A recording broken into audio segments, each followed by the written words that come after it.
কোনো বক্তব্যকে যুক্তি ও তথ্য দিয়ে বিশ্লেষণ করতে হয়। বিষয় অনুসারে প্রবন্ধের ভাষা স্থির করতে হয়। যেমন বিজ্ঞানের কোনো বিষয়ে প্রবন্ধ লিখতে গেলে তাতে বিজ্ঞানের পরিভাষা ব্যবহার করতে হবে। প্রবন্ধ গদ্য ভাষায় লিখিত হতে হয়। লক্ষ্য করো, প্রবন্ধকে অবশ্যই গদ্য ভাষায় লিখিত হতে হবে। কবিতার ভাষায় ছন্দের মাধ্যমে প্রবন্ধ লেখা যাবে না। প্রবন্ধের আরেকটি নিজস্বতা হচ্ছে পাঠকের বয়স বিবেচনায় রাখা। সকল বয়সের পাঠকের জন্য একই ভাষা ব্যবহার করা যায় না। পাঠকের বয়সকে বিবেচনায় রেখে লেখার ভাষাও পরিবর্তিত হবে। এখন প্রশ্ন হচ্ছে, কেন তুমি প্রবন্ধ লেখা অনুশীলন করবে? প্রবন্ধ লেখার চর্চা বা অভ্যাসের ফলে তুমি বেশ কিছু গুরুত্বপূর্ণ বিষয়ে দক্ষ হয়ে উঠতে পারো। তার মধ্যে একটি হচ্ছে তোমার বক্তব্যকে গুছিয়ে বলতে পারা। ধরো, তোমার বিদ্যালয়ের 10ম শ্রেণীর শিক্ষার্থীদের বিদায় অনুষ্ঠানে হঠাৎ তোমাকে ডেকে বলা হলো তাদের উদ্দেশ্যে একটি বিদায়ী বক্তব্য উপস্থাপনের জন্য। তোমার একেবারে কোনোই প্রস্তুতি নেই, তুমি কি করবে তখন? প্রবন্ধ লেখা এবং পড়ার অভ্যাস থাকলে এক্ষেত্রে তুমি খুব সহজেই তাৎক্ষণিক একটি বক্তব্য গুছিয়ে বলতে পারবে। আরও একটি কারণ হচ্ছে যথার্থ শব্দের প্রয়োগ। যেমন অনেক সময় আমরা ঠিক যে কথাটি বলতে চাই বা বোঝাতে চাই সে কথাটি প্রকাশের যথাযথ শব্দটি খুঁজে পাই না বা তখনই ঠিক মনে করতে পারি না। এক্ষেত্রে প্রবন্ধের দক্ষতা তোমাকে সাহায্য করবে। কারণ তোমার নিয়মিত, অথবা আমি যদি তোমাকে বলি বাংলাদেশের জাতীয় কবি কাজী নজরুল ইসলামের জীবনী নিয়ে লেখো, তাহলে সেটি হবে একটি আত্মজীবনীমূলক রচনা। চলো এখন জেনে নেই প্রবন্ধ রচনা করতে গেলে কি কি কৌশল তোমার জানা থাকা জরুরি। প্রবন্ধ মূলত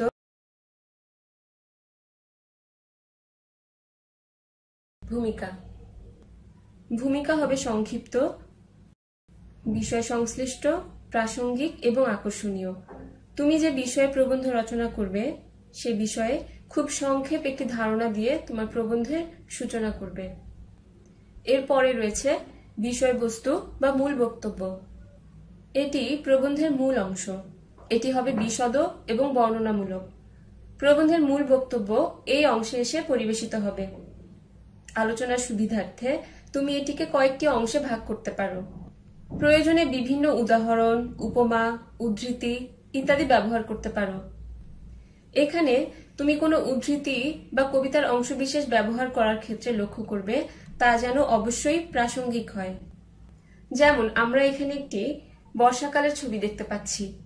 তুমি একটি বর্ষাকাল প্রবন্ধ লেখার সময় একটি বর্ষা দিনের বর্ণনা দিতে গিয়ে তোমার বাংলা চারুপাঠ বইয়ের কবি সুকুমার রায়ের কবিতা শ্রাবণে থেকে 2টি উদ্ধৃতি উল্লেখ করতে পারো। যেমন আমি এখানে 2টি উদ্ধৃতি উল্লেখ করেছি।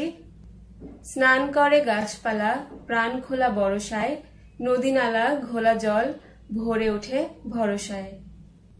তবে যে উদ্ধৃতি বা কবিতার অংশই ব্যবহার করা হোক তা অবশ্যই অবিকৃত রাখতে হবে। অর্থাৎ কবি বা লেখক যেভাবে লিখেছেন তোমাকেও তোমার লেখায় ঠিক একইভাবে উপস্থাপন করতে হবে। প্রবন্ধ রচনার সর্বশেষ কৌশল হচ্ছে উপসংহার। এই অংশটিও ভূমিকার মতোই সংক্ষিপ্ত হবে। এখানে যে বিষয় লিখছ সে সম্পর্কে তোমার নিজস্ব মতামত, তোমার অভিজ্ঞতার ছোট্ট একটি অংশ তুলে ধরতে পারো। বা কোনো সমস্যা সমাধানমূলক রচনা হলে সেখানে সমস্যা সমাধানের প্রত্যাশা ব্যক্ত করে তুমি উপসংহার টানতে পারো। চলো এখন জেনে নেই প্রবন্ধ রচনা করতে গেলে কি কি নিয়ম জানা থাকা জরুরি, অর্থাৎ কোন নিয়মগুলো জানা থাকলে তুমি একটি প্রবন্ধ সঠিকভাবে লিখতে পারবে। প্রথমত, প্রবন্ধের ভাষা হবে সহজ, সরল এবং স্বচ্ছ, যেন পড়া মাত্রই তা বুঝতে পারা যায়। কঠিন উচ্চারণের শব্দ, অপরিচিত বা অপ্রচলিত শব্দ যথাসম্ভব বাদ দিতে হবে। সরল ও সাবলীল ভাষার মাধ্যমে তুমি কি বলতে চাইছো তা তোমার লেখায় ফুটিয়ে তুলতে হবে। যখন তুমি কোনো কিছুর বর্ণনা দিবে তখন তা এমনভাবে বর্ণনা করবে যেন সেই বর্ণনার মধ্য দিয়ে কোনো কিছুর রং, স্বাদ, গন্ধ, শব্দ, দৃষ্টি এই অনুভূতিগুলো ব্যবহার করে পাঠক চোখের সামনে তোমার বর্ণনাটি ছবির মতো ফুটিয়ে তুলতে পারে এবং বিষয়বস্তুটিকে অনুভব করতে পারে। এখন আমি তোমাদের একটি উদ্ধৃতি পড়ে শোনাচ্ছি। পুল পেরিয়ে সামনে একটা বাঁশ বাগান পড়ল, তারই মধ্য দিয়ে রাস্তা। মচমচ করে শুকনো বাঁশ পাতার রাশ ও বাঁশের খোসা জুতোর নিচে ভেঙে যেতে লাগলো। পাশে একটা ফাঁকা জায়গায় বুনো গাছপালা, লতা ঝোপের ঘন সমাবেশ। সমস্ত ঝোপটার মাথা জুড়ে সাদা সাদা তুলোর মতো রাধালতা ফুল ফুটে রয়েছে। এখানে দেখো, লেখক একটি বাঁশ বাগান, তার পাশে রাস্তা, সেখানে পড়ে থাকা শুকনো পাতা, জুতার নিচে ভেঙে যাওয়া পাতার মচমচে শব্দ, সবটুকু এত সুন্দর করে বিবৃত করেছেন যে তা পড়তে পড়তে সবটুকু দৃশ্য চোখের সামনে ফুটে ওঠে। আরো একটি নিয়ম হলো, ঘটনার হয় সেদিকে লক্ষ্য রাখতে হবে। যেমন ঐতিহাসিক কোনো রচনার ক্ষেত্রে ধরো 1971-এর মুক্তিযুদ্ধ নিয়ে তুমি প্রবন্ধ লিখছ। এক্ষেত্রে তোমার রচনায় 71-এর কোন ঘটনার পর কোন ঘটনা আসবে সেটি সেই ধারাবাহিকতা অনুযায়ী উপস্থাপিত হবে।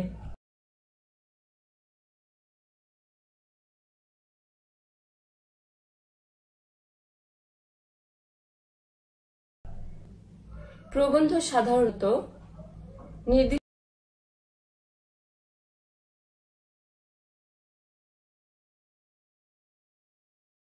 অপ্রাসঙ্গিক বাক্য বাদ দিয়ে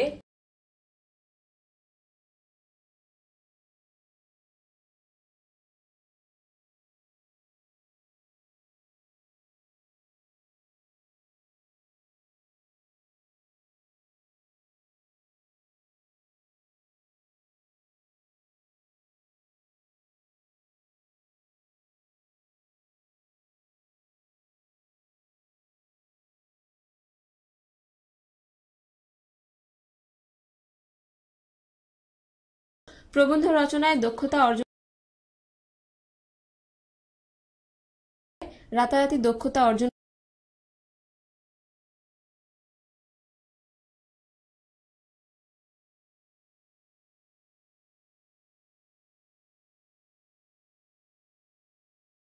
কারণ যে কোনো কিছু পড়ার মধ্য দিয়ে আমাদের অনেকগুলো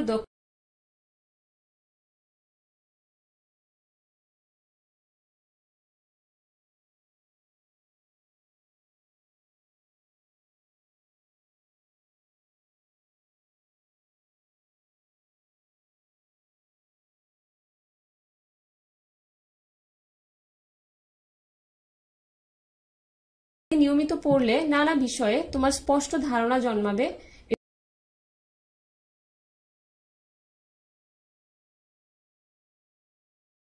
জন্য লেখাটা সহজ হয়ে উঠবে। যে বিষয়ে লিখবে সেই বিষয়বস্তু সম্পর্কে স্পষ্ট ধারণা থাকতে হবে। যে বিষয়ে তুমি জানো না সেই বিষয়ে কি তুমি লিখতে পারবে? কখনোই নয়।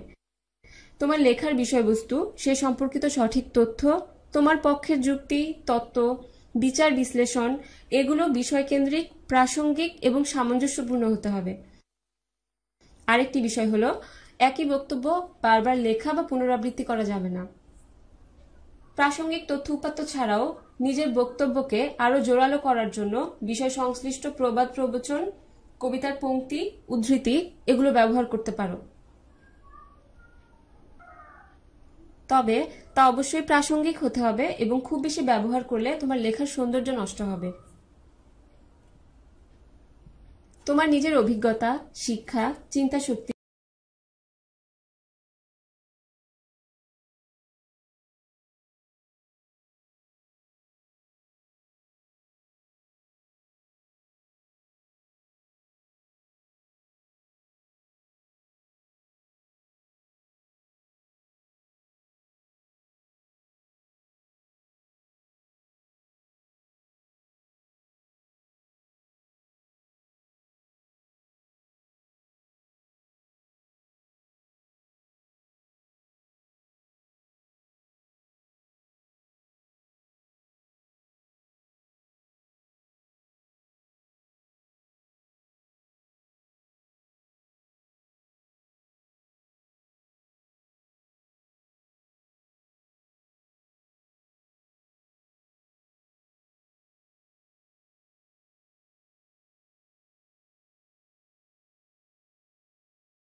হবে দীর্ঘ এবং ভূমিকা এবং উপসংহার হবে সংক্ষিপ্ত।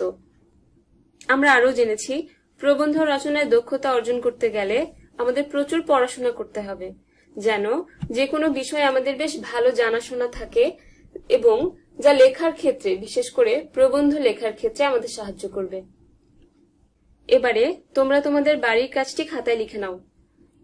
তোমাদের বাংলা খাতায় বাড়ির কাজ করবে এবং স্কুল খোলার পর তোমাদের বাড়ির কাজের এই খাতাটি বাংলা শিক্ষকের কাছে জমা দিবে। এই বাড়ির কাজের মূল্যায়নের নম্বর তোমাদের ধারাবাহিক মূল্যায়নের সাথে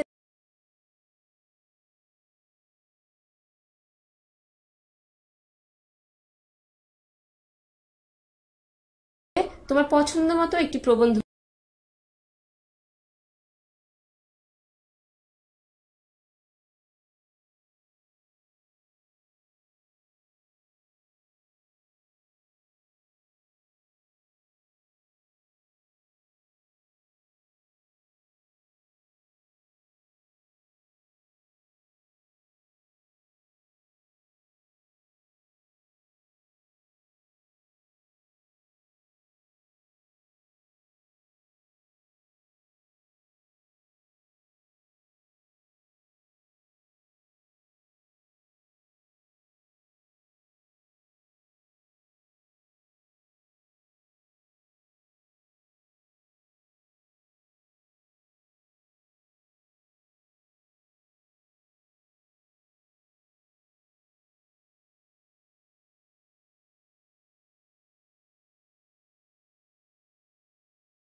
স্কুলের আজকের ক্লাসে তোমাদের সবাইকে স্বাগতম।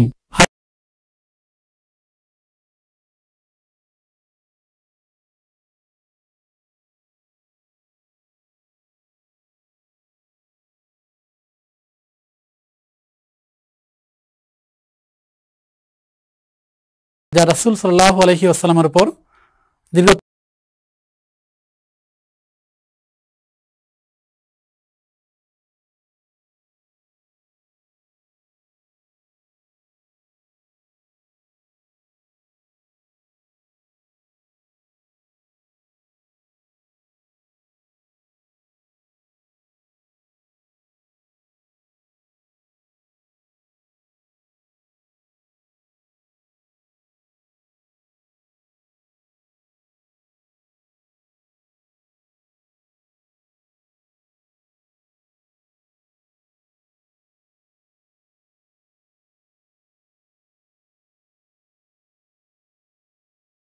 আয়াত, কখনো একটি সূরা, কখনো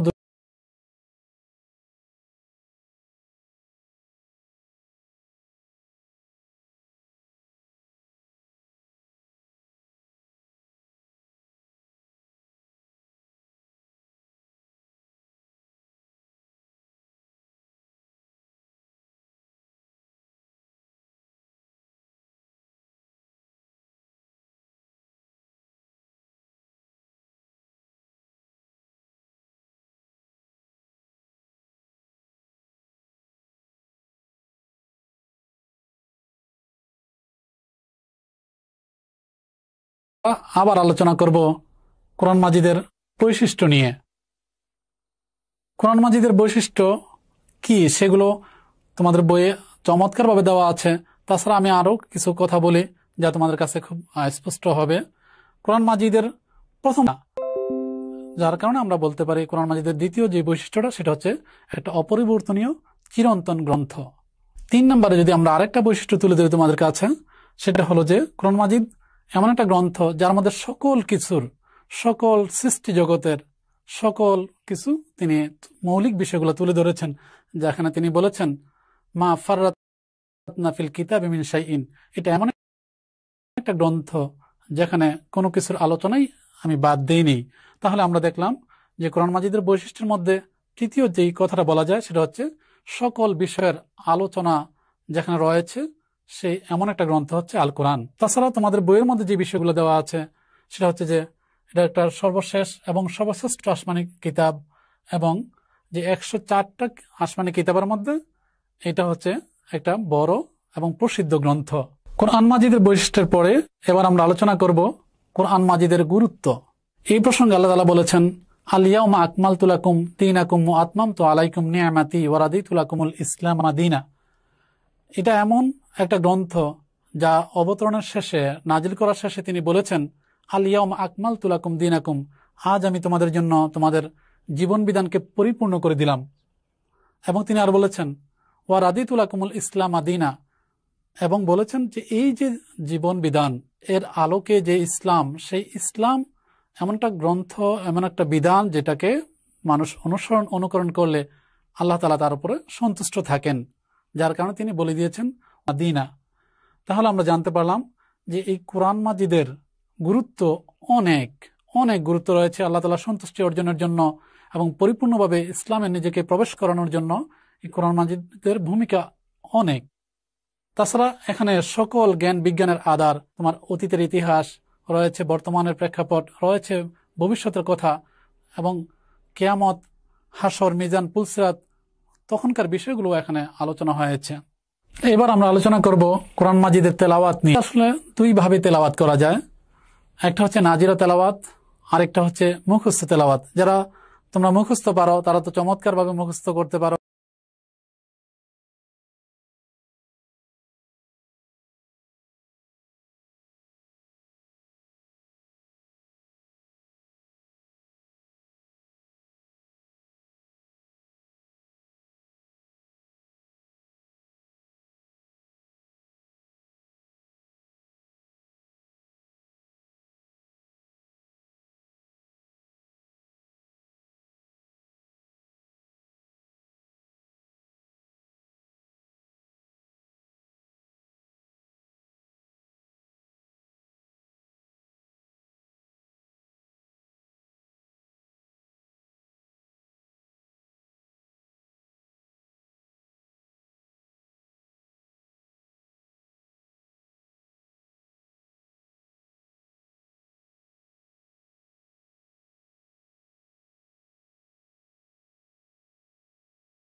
তো বুঝে পড়তে পারি সেই চেষ্টা আমাদের করতে হবে। এবার আমরা তোমাদের কাছে তুলে ধরবো কোরআন তেলাওয়াতের গুরুত্ব নিয়ে। কোরআন তেলাওয়াতের অনেক গুরুত্ব রয়েছে। তোমরা জানো কোরআন এমন একটা গ্রন্থ যার মধ্যে আল্লাহ তাআলার সকল কথাগুলো, যে কি কাজ করলে আল্লাহ খুশি হবেন, কি কাজ করলে আল্লাহ আমাদের প্রতি অসন্তুষ্ট হবেন, কি কাজ করলে দুনিয়াতে আমরা সুখে শান্তি থাকতে পারবো, কি কাজ করলে আমরা পরকালে জাহান্নামের থেকে মুক্ত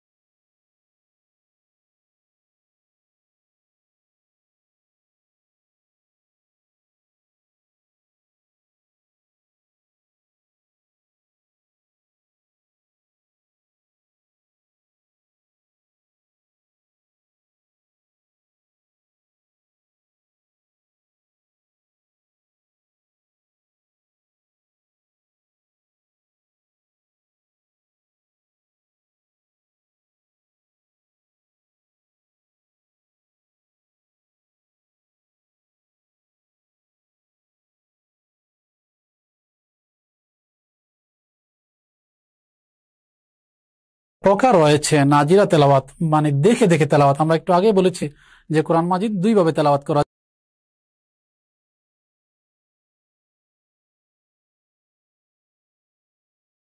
দুই ভাষায় বলা হয় নাজিরা তেলাওয়াত বা দেখে দেখে পড়া। এই দেখে দেখে পড়ার ক্ষেত্রে অনেকে আছে তোমরা যারা স্পষ্টভাবে পড়তে পারো না, একটু একটু কষ্ট হয় পড়তে, আল্লাহ রাসূল বলেছেন এই যে কষ্ট করে যারা পড়ে, না যে আমি তো ঠিক মতো দ্রুত পড়তে পারি না, তাই আমি কিভাবে পড়বো? না, তোমরা যতটুকুই পারো ওটুকু যদি আস্তে আস্তে পড়তে চাও পড়তে পারবে, এবং এই পড়ার কারণে রাসূল সাল্লাল্লাহু আলাইহি ওয়াসাল্লাম বলেছেন তোমাদেরকে দ্বিগুণ সওয়াব দেওয়া হবে। তাই তোমরা যারা অল্প পারো তারাই অল্প পড়তে পড়তে একসময় বেশি পড়তে পারবে, বেশি ভালো পড়তে পারবে। তাই তোমরা চেষ্টা চালিয়ে যাবে, এই চেষ্টা চালানোর ফল সওয়াব আল্লাহ রাসূল বলেছেন দেওয়া হবে। সুতরাং আমরা চেষ্টা করব যারা যেভাবে পড়তে পারি সেভাবে চেষ্টা।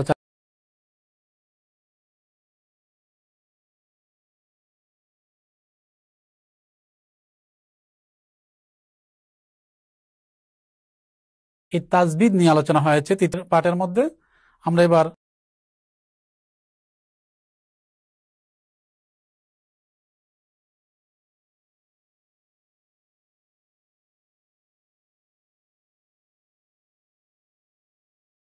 নিজস্ব মাখরাজ আছে, কোন জায়গা থেকে কোন অক্ষরটা উচ্চারিত হয়, কোন স্থান থেকে কোন অক্ষরটা উচ্চারিত হলে তার অর্থটা সঠিক থাকে, এই বিষয়গুলো নিয়ে যে আলোচনা সেটাও এই তাজবিদের মধ্যে আলোচনা করা হয়েছে। এবং এখানে এই জায়গাগুলোকে মাখরাজ এবং সিফাত হিসাবে নামকরণ করা হয়েছে। তাহলে আমরা দেখতে পারলাম যে তাজবিদের মধ্যে রয়েছে মাখরাজ, সিফাত, গুন্না, এই সকল বিষয়গুলো, এবং রয়েছে চমৎকারভাবে পড়ার যেই নিয়মগুলো, এখানে সবই তাজবিদের মধ্যে আলোচনা করা হয়েছে। তাহলে তাজবিদ বলতে আমরা কি বুঝলাম? সুন্দর করে চমৎকারভাবে প্রত্যেকটা অক্ষর তার নিজস্ব জায়গা থেকে উচ্চারণ করে পড়ার যে নিয়ম, সেই নিয়মগুলোকে আমরা কি বলবো? তাজবিদ বলবো।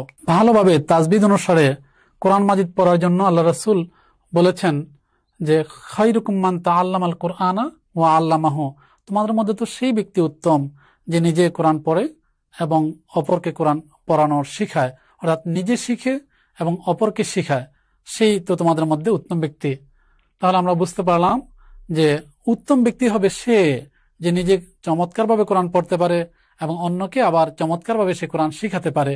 আল্লাহ তাআলা তার নিজের কোরআনেও বলেছেন যে তোমরা ওয়ারাত্তিলিল কোরআনা তারতিলা, তোমরা উত্তমভাবে কোরআন পড়ো, তাহলে তোমাদের এই বিষয়গুলো আরো সওয়াব পাবে, তোমাদের কাছে আরো ভালো লাগবে এবং আল্লাহর নির্দেশনাও পালন করা হবে, মানা হবে। এবার আমরা বলবো মাখরাজ নিয়ে।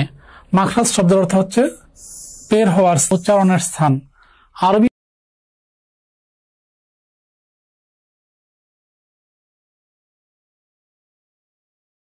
হরফ সমূহ উচ্চারণের স্থানকে মাখরাজ বলা।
আর হচ্ছে কাফ, যেটা ছিল একটা ছিল 5 নাম্বারের আর একটা হচ্ছে 6 নাম্বারের। এই দুইটা কাফের মধ্যে পার্থক্যটা একটু ক্লিয়ার করে নাও। একটা হচ্ছে কফ আর একটা হচ্ছে কাফ। যেমন কুল হু আল্লাহ, আর হচ্ছে কুল, একটা হচ্ছে কুল আর একটা হচ্ছে কুল। পার্থক্যটা আশা করি ক্লিয়ার হয়েছে। একটা হচ্ছে কুল আর অন্যটি হচ্ছে কুল। প্রিয় শিক্ষার্থীরা, তাহলে তোমাদেরকে যে বাড়ির কাজগুলো দেওয়া হলো সেগুলো তোমরা খাতায় লিখে সুন্দর করে সেগুলো চর্চা করবে এবং মুখস্থ করবে। আর যখন স্কুল খুলবে তখন সেগুলো তোমাদের শ্রেণীর শিক্ষককে দেখাবে।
রসে রঙিন করি মুখ, তিনি একজন পাকা লোক, অল্প বয়সে ছেলেটি বুদ্ধিতে পেকেছে, শাড়িটির রং পাকা, পাকা বাড়িঘর বেশি দিন টেকে। তো এই যে পাঁচটি বাক্যে একটা কমন শব্দ আছে। শব্দটি হচ্ছে পাকা, পাকা পেকেছে, শাড়িটির রং পাকা, পাকা বাড়ি। তো পাঁচটি বাক্যে পাকা শব্দটি পাঁচটি বিশেষ অর্থ নিয়ে কিন্তু এখানে হাজির হয়েছে। সেটি কেমন সেটিও আমরা একটু দেখে নিচ্ছি। দেখা যাচ্ছে প্রথম বাক্যে পাকা শব্দটি পরিপক্ক অর্থে, দ্বিতীয় বাক্যে পাকা শব্দটি অভিজ্ঞ অর্থে, তৃতীয় বাক্যে পাকা শব্দটি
এটা ওঠা অর্থে।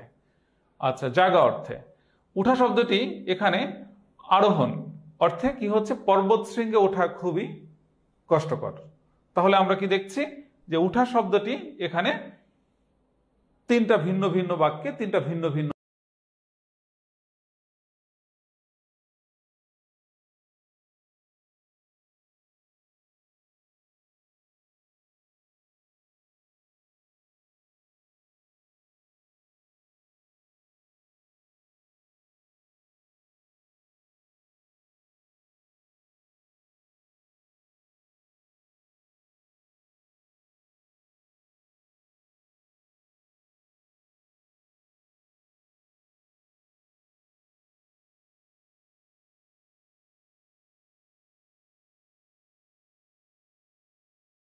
নিয়েছি। কাজ কি হচ্ছে, প্রথমে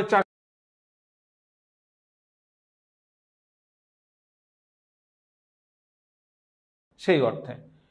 কাজ অর্থ সুফল, তোমার উপদেশে মানে কাজ হয়েছে, মানে কি আমি এখান থেকে একটা সুফল পেয়েছি। কাজ দেওয়া মানে চাকরি দেওয়া, কাজ দিয়ে আপনি আমার বড় উপকার করেছেন। মানে কি আমরা অনেক ক্ষেত্রে বলে থাকি, কেউ যদি কাউকে একটা কাজ দেয়, একটা চাকরি দেয়, তখন হচ্ছে কি আমরা তার কাছে একটা কৃতজ্ঞতা প্রকাশ করি। সেরকম একটা অর্থ আমরা এখানে পেয়ে যাচ্ছি। কাজ অর্থ কারুকাজ, পাথরের উপর কি অপূর্ব কাজ, কাঠের উপর কি অপূর্ব কাজ, মাটি দিয়ে কি অপূর্ব কাজ করেছে। এই যে নানাবিধ অর্থে আমরা এটা ব্যবহার করছি, এটা কারুকাজ অর্থে। আরো একটা শব্দ আমরা পেয়েছি কাঁচা, যে শব্দটা সম্পর্কে আমরা আগে একটু ছোট্ট ধারণা পেয়েছিলাম। অপক্ক অর্থে আমগুলো এখনো কাঁচা, অসিদ্ধ অর্থে আদম মানুষেরা কাঁচা মাংস ভক্ষণ করত। অপটু অর্থে চিঠিটা কাঁচা হাতের লেখা, আমরা চিঠিটা লিখে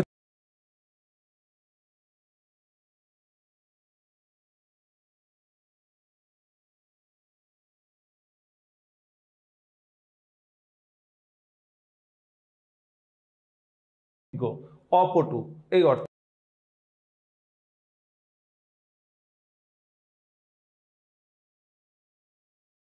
মাটির তৈরি কাঁচা ঘর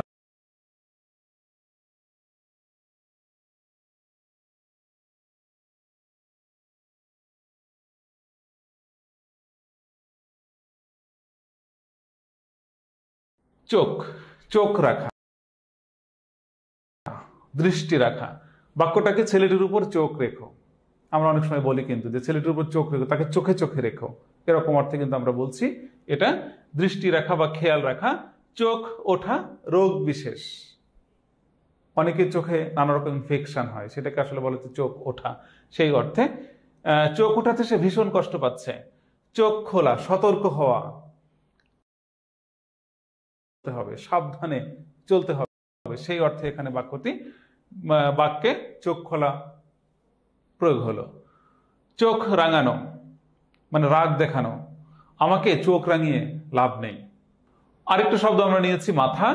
মাথা অর্থ হচ্ছে মেধা বুদ্ধি, ছেলেটি মেধা আছে, বুদ্ধি আছে, সেই অর্থে। মাথা অর্থ হচ্ছে একটা গাছের মাথায় পাখির বাসা, অর্থাৎ কি গাছের একেবারে শীর্ষে মাথায়। মাথা অর্থ শ্রেষ্ঠ, বুদ্ধিজীবীরা দেশের মাথা। তাহলে কি হচ্ছে এখানে? বুদ্ধিজীবীরা দেশের মাথা মানে কি তারা আমাদের শ্রেষ্ঠ মানুষ, একটা সমাজের, একটা রাষ্ট্রের। মাথা অর্থ মস্ত,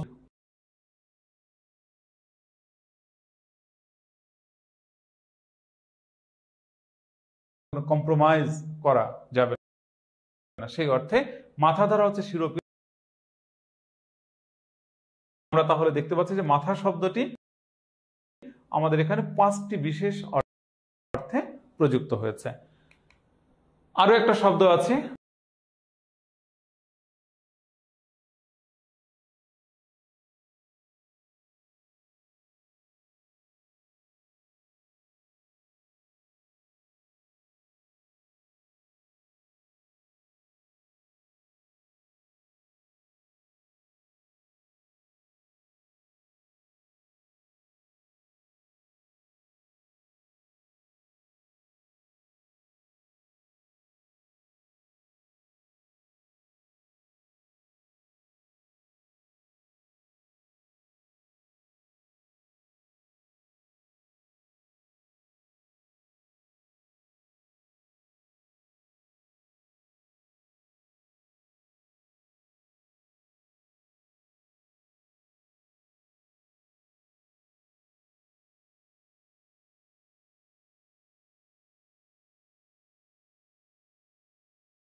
প্রয়োগের ক্ষেত্রটা কিন্তু অনেকটাই বেড়ে যাচ্ছে এবং আমাদের ভাষাও কিন্তু সমৃদ্ধ হচ্ছে। আচ্ছা,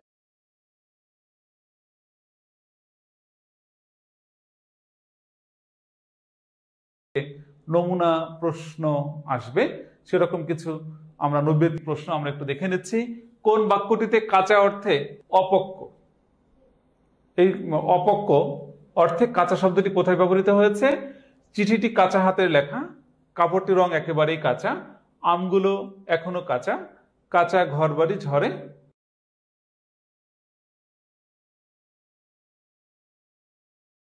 হয়েছে। দ্বিতীয় প্রশ্নটি হচ্ছে, কোন বাক্যে হাত শব্দটি ভিক্ষা করা অর্থে ব্যবহৃত হয়েছে? হাত পাতা খুবই ঘৃণার কাজ, জামাটি বহু হাত বদল হয়েছে, গ্রামের লোকের উপর তার হাত আছে, মাঝির হাত পাকা। তো এখন বিষয়টি হচ্ছে ভিক্ষা করা অর্থে, অর্থাৎ হাত পাতা খুবই ঘৃণার কাজ। হাত পাতা মানে কারো কাছে ভিক্ষা প্রার্থনা করা। তৃতীয় প্রশ্নটা আমরা একটু দেখে নিই, বিশেষ অর্থে শব্দের প্রয়োগের ধরনকে কি বলে? বিশেষ অর্থে শব্দের যে প্রয়োগ, আমরা এতক্ষণ ধরে যে আলোচনাটা করলাম, এটা আসলে মূল বিষয়টা কি, এটাকে এক কথায় কি বলে? বিশিষ্টার্থক প্রয়োগ, বিশেষার্থে প্রয়োগ, বিশেষিত প্রয়োগ, বিশিষ্টভাবে প্রয়োগ। তাহলে আমরা সবাই নিশ্চয় বুঝেছি, উত্তর হচ্ছে বিশিষ্টার্থক প্রয়োগ। চতুর্থ প্রশ্নটা, বইটা বাজারে ভালোই কাটছে। একজন লেখক প্রকাশককে জিজ্ঞেস করলো তার বইটার কি অবস্থা। প্রকাশক বলল বইটা বাজারে খুব ভালো কাটছে। কাটা কি অর্থে? শেষ হওয়া, বিক্রি হওয়া, দূর হওয়া, প্রভাব পড়া। বিক্রি হওয়া অর্থে। তার মানে কি বাজারে বইটা খুব ভালো সেল, ভালো বিক্রি হচ্ছে সেই অর্থে। আমরা 5 নম্বর প্রশ্নটা একটু দেখে নিচ্ছি শিক্ষার্থীরা। লোকটি কান কাটা স্বভাবের, এখানে কান কি অর্থে ব্যবহৃত হয়েছে? চুপে চুপে, শ্রুতিকটু, নির্লজ্জ, আড়ি দেওয়া। আমরা নিশ্চয় সবাই বুঝতে পারছি কান কাটা মানে হচ্ছে নির্লজ্জ। তাহলে উত্তর হচ্ছে নির্লজ্জ। তো শিক্ষার্থীরা, এই যে আলোচনা হলো, এই আলোচনার প্রেক্ষিতে তোমাদের ছোট্ট একটু বাড়ির কাজ থাকছে। ভিন্নার্থক শব্দ বলতে কি বোঝো উদাহরণ সহ আলোচনা করো। হাত ও ভালো শব্দ দ্বারা 3টি ভিন্নার্থক বাক্য রচনা করো। তোলা ও ধরা ক্রিয়াপদ দুটিকে বিভিন্ন অর্থে ব্যবহার করে 3টি বাক্য রচনা করো। মাথা অথবা চ্যাপ্টারটা পড়লাম, এটা দিয়ে আসলে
হয় বা সূর্য ওঠে, তারপর ধীরে ধীরে দুপুরে সূর্য মাঝ আকাশে অবস্থান করে এবং শেষে সন্ধ্যায় সূর্য পশ্চিম দিকে ঢলে পড়ে বা পশ্চিম দিকে অস্ত যায় এবং এভাবেই আরেকটি দিন শেষ হয়।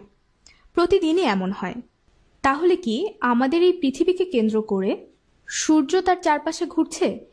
এ কারণেই কি আমরা প্রতিদিন সূর্যকে পূর্ব দিকে উঠতে দেখি এবং পশ্চিম দিকে অস্ত যেতে দেখি? ঠিক বলা যাচ্ছে না। আগের দিনে মানুষ কি ভাবত?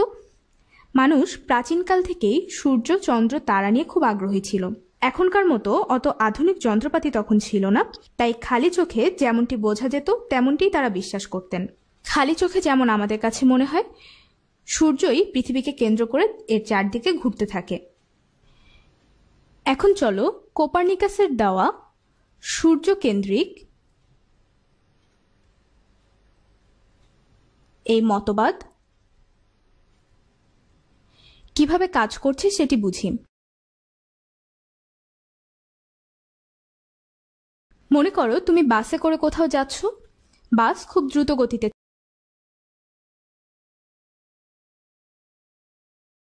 গতিতে পেছন দিকে ছুটছে, ঠিক না? কিন্তু আসলে তো বাসটি চলছে, বাসের সাথে সাথে আমরাও চলছি, আর রাস্তার ধারে সবকিছু স্থির আছে। ঠিক তেমনি পৃথিবী আর সূর্যের সাথেও এই মজার ব্যাপারটি ঘটছে। রাস্তার ধারের সবকিছুর মতো সূর্যও স্থির, আর তোমার বাসের মতো পৃথিবী আসলে সূর্যের চারপাশে ঘুরছে। আসলে পৃথিবীও একটি নির্দিষ্ট গতিতে চলছে। আমরা পৃথিবীর গতির সাথে অভ্যস্ত বলে এটা বুঝতে পারি না। এখন বুঝতে পারলে সূর্য পৃথিবীকে কেন্দ্র করে ঘোরে নাকি পৃথিবী সূর্যকে কেন্দ্র করে ঘোরে? আসলে আমাদের পৃথিবী সূর্য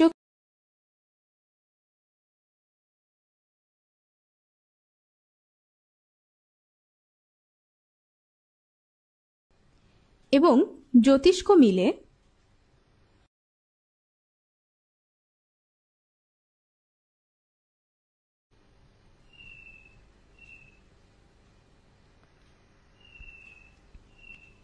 সৌর শব্দের অর্থ হল সূর্য সংক্রান্ত।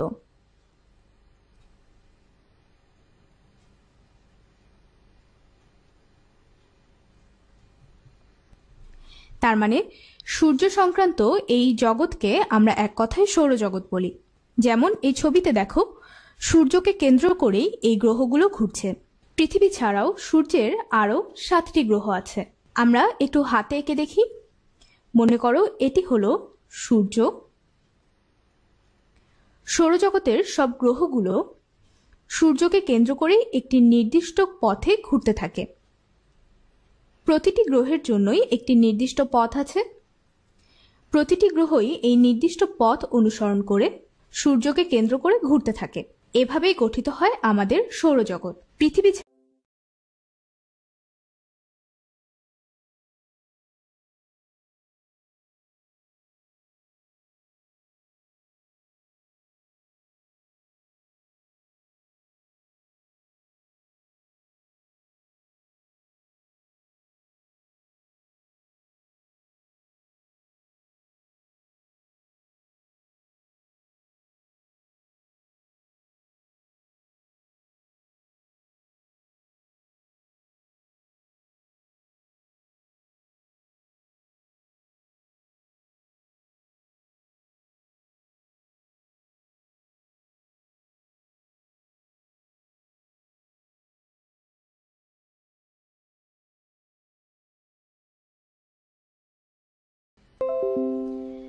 ছবিতে তোমরা যেমন দেখতে পাচ্ছ, সূর্যকে কেন্দ্র করেই বাকি সব গ্রহগুলো ঘুরছে।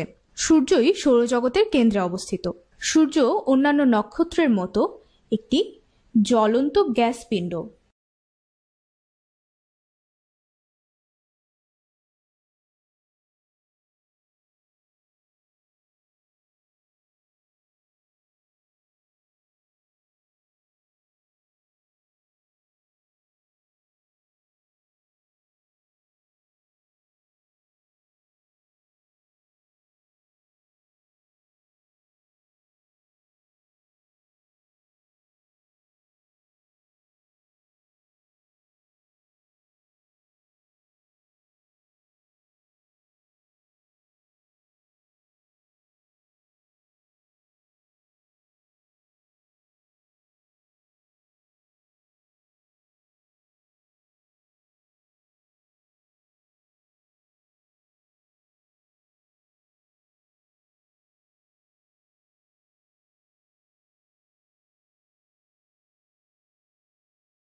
সৌরজগতের সবচেয়ে ছোট অর্থাৎ ক্ষুদ্রতম গ্রহ।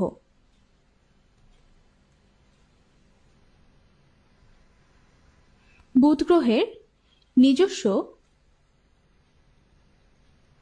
কোনো বায়ুমণ্ডল নেই।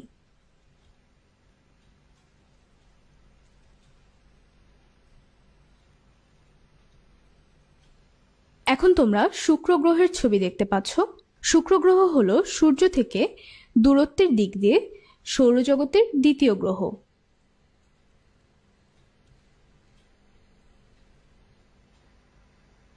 পৃথিবী থেকে সন্ধ্যায় আমরা পশ্চিম আকাশে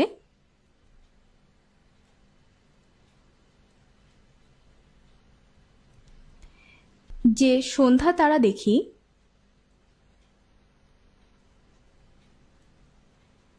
এবং ভোরবেলা আমরা শুকতারা রূপে যে তারা দেখি সেটি আসলে কোনো তারা নয়, সেটি হলো শুক্র গ্রহ। সূর্যের আলো এই গ্রহের উপরে পড়ে, তাই আমরা একে আলোকিত দেখি।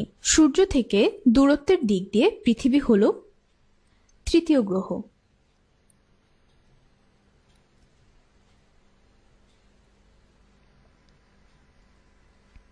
পৃথিবী এখন পর্যন্ত পাওয়া একমাত্র গ্রহ যেখানে প্রাণের অস্তিত্ব পাওয়া গেছে। আমরা সকলেই পৃথিবীতে বসবাস করি।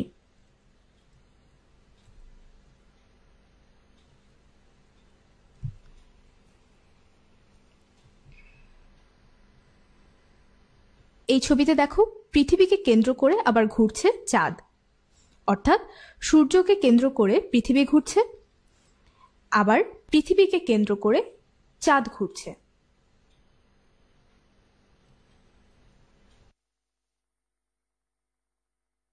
সূর্য থেকে দূরত্বের হিসেবে চতুর্থ গ্রহ হলো মঙ্গল। এখানে তোমরা মঙ্গল গ্রহের ছবি দেখতে পাচ্ছ। মঙ্গলের লাল পৃষ্ঠের জন্য একে অনেক সময় লাল গ্রহ বলা হয়। মঙ্গলের পৃষ্ঠ ধূলিময় এবং ঘুরে আসতে চাঁদের সময় লাগে 27 দিন 8 ঘন্টা। এই প্রদক্ষিণের অর্থাৎ 27 দিন 8 ঘন্টায় আসলে চাঁদ পৃথিবীকে একবার প্রদক্ষিণ করে। এই প্রদক্ষিণের পুরো সময় চাঁদ কিন্তু একই রকম থাকে না। চাঁদ কখনো এরকম গোল আটার রুটির মতো দেখা যায়, আবার কখনো এরকম শুধু এক ফালি চাঁদ দেখা যায়। দেখো, এরকম এক ফালি চাঁদ প্রতিদিন একটু একটু করে বড় হতে থাকে। এভাবে বড় হতে হতে 2 সপ্তাহ পরে অর্থাৎ 14 দিন পরে চাঁদ এরকম সম্পূর্ণ গোলাকার হয়। তখন আমরা এরকম সম্পূর্ণ গোল চাঁদকে বলি পূর্ণিমা। পূর্ণিমার পরে চাঁদ আবার আস্তে আস্তে ছোট হতে থাকে। দেখো, এখানে যেমন এক ফালি চাঁদ থেকে চাঁদ আস্তে আস্তে বড় হয়েছিল, পূর্ণিমার পরে চাঁদ আবার এরকম ছোট হতে থাকে। এভাবে ছোট হতে হতে আবার 2 সপ্তাহ পরে চাঁদকে একেবারেই দেখা যায় না। এই অবস্থাকে আমরা বলি অমাবস্যা।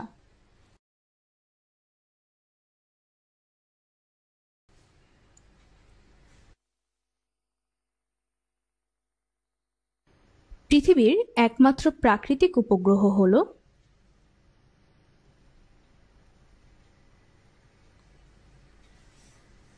চাঁদ। এছাড়াও পৃথিবীর চারপাশে ঘুরছে 2500 এর বেশি মানুষ প্রেরিত উপগ্রহ। এই উপগ্রহগুলো মানুষ তৈরি করেছে, অর্থাৎ এগুলো মানব সৃষ্ট। চাঁদের মতো প্রাকৃতিক উপগ্রহ না।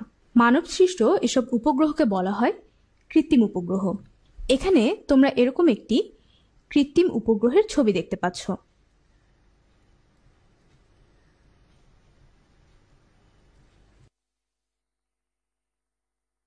দেখো, ছবিতে যেমন দেখতে পাচ্ছ, কৃত্রিম উপগ্রহগুলো আসলে এক বিশাল আকার যন্ত্র। কিন্তু এই বিশাল আকার যন্ত্র মানুষ কেন মহাকাশে পাঠায়? এই কৃত্রিম উপগ্রহের কাজ হলো আসলে যে কারণে মানুষ এদেরকে মহাকাশে পাঠায়, বিভিন্ন ধরনের তথ্য সংগ্রহ করা। কৃত্রিম উপগ্রহ কি ধরনের তথ্য সংগ্রহ করে? আবহাওয়ার তথ্য সংগ্রহ করতে পারে,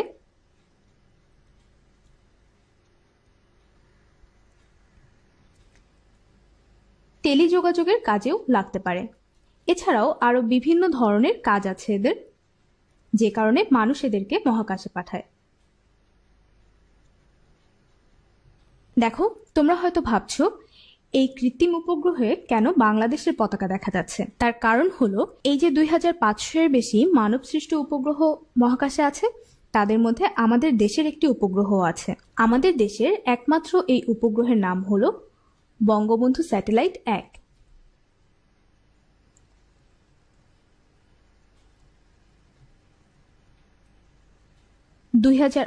সালে একে মহাকাশে প্রেরণ করা হয়। এখন চলো দেখি বাড়ির কাজগুলো কি কি। প্রথম কাজ হলো তোমরা তোমাদের খাতায় সৌরজগতের গঠন কাঠামোর একটি চিত্র আঁকবে এবং গ্রহগুলোর নাম লিখবে। দ্বিতীয় কাজ হলো কেন মানুষ আগে মনে করত সূর্য পৃথিবীকে কেন্দ্র করে ঘোরে, বর্তমানে সূর্য এবং পৃথিবীর ঘোরা নিয়ে কোন মতবাদটি গ্রহণযোগ্য বলে মনে করো তা লিখবে। তৃতীয় কাজ হলো উপগ্রহ কি তা জানবে এবং তোমার পরিচিত একটি প্রাকৃতিক উপগ্রহের পরিচয় লিখবে। এবারে বাড়িতে তোমরা তোমাদের বিজ্ঞান খাতায় বাড়ির কাজগুলো করবে। স্কুল খোলার পর এই বাড়ির কাজের খাতাটি বিজ্ঞান শিক্ষকের কাছে মূল্যায়নের জন্য জমা দেবে, আর এই মূল্যায়নের নম্বর ধারাবাহিক মূল্যায়নে যুক্ত হবে।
Sentences.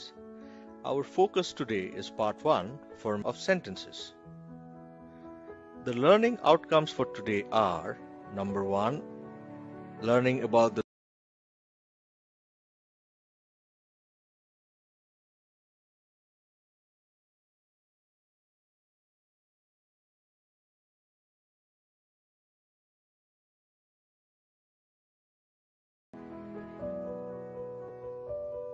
So, a sentence is a set of words that is complete in itself and expresses a complete thought. So, a sentence is a cluster of meaningful person listening about it.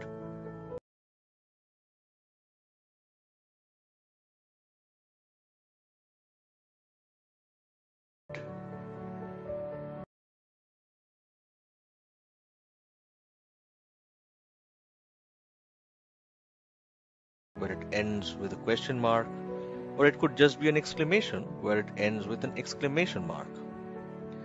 So, there are two parts to a sentence. What are they? Can you guess them? I'm sure you'd all get it right. It's the subject and it's the predicate. Now, let's look at a quick example to identify the subject and a predicate in a sentence. Look at the sentence below. It says, the cat is sleeping in the sun. It's a statement. So, can you identify which is the subject and which is the predicate?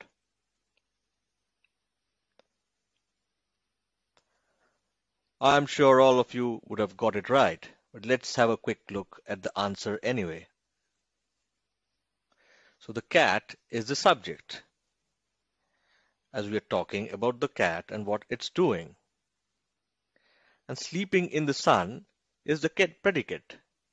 The cat is sleeping in the sun. Now, let's quickly look at the different types of sentences that are there and how to use them. Types of sentences. Sentences can be classified into different types depending on their structure and function. Sentences can be broadly divided into 5 types. Assertive sentence বা বিবৃতিমূলক বাক্য, interrogative sentence বা প্রশ্নবোধক বাক্য, imperative sentence বা অনুজ্ঞাবাচক বাক্য, exclamatory sentence বা বিস্ময়বোধক বাক্য, and optative sentence বা ইচ্ছামূলক কিংবা প্রার্থনামূলক বাক্য. Assertive sentence. It is a sentence that states a fact. As this sentence asserts, states, and declares, it is also called a declarative sentence. An assertive sentence always ends with a full stop. He goes to school.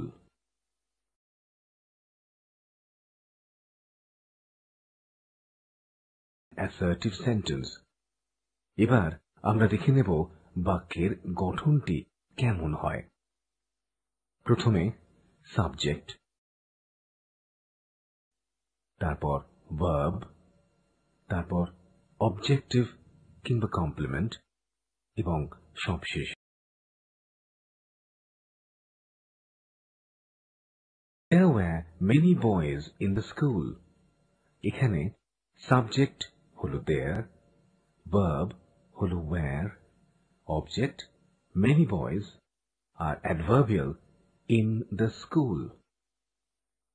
Assertive sentences can be further divided into 2 categories. A. Affirmative sentence কিংবা হ্যাঁবাচক বাক্য.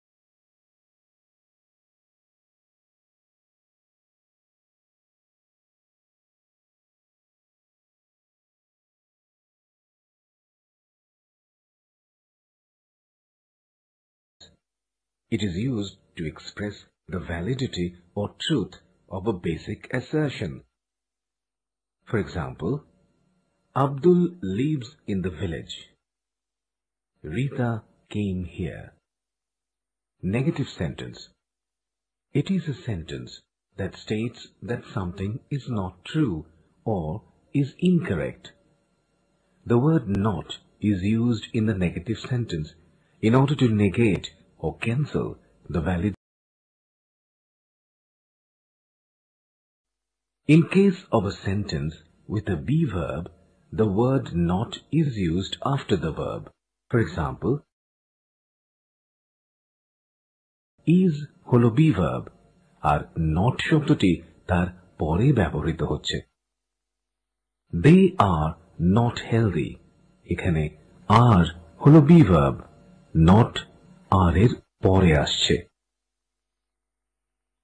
In case of a sentence with an auxiliary verb, the word not is placed between the auxiliary verb and the main verb. For example, he is not going there.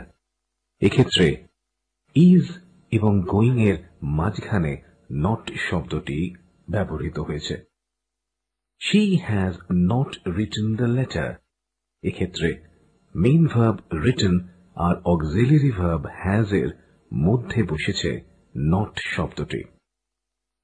In case of a sentence with a do verb without an auxiliary verb, the word do or does or did needs to be placed before the verb and the word not is placed between the words do or does or did and the main verb.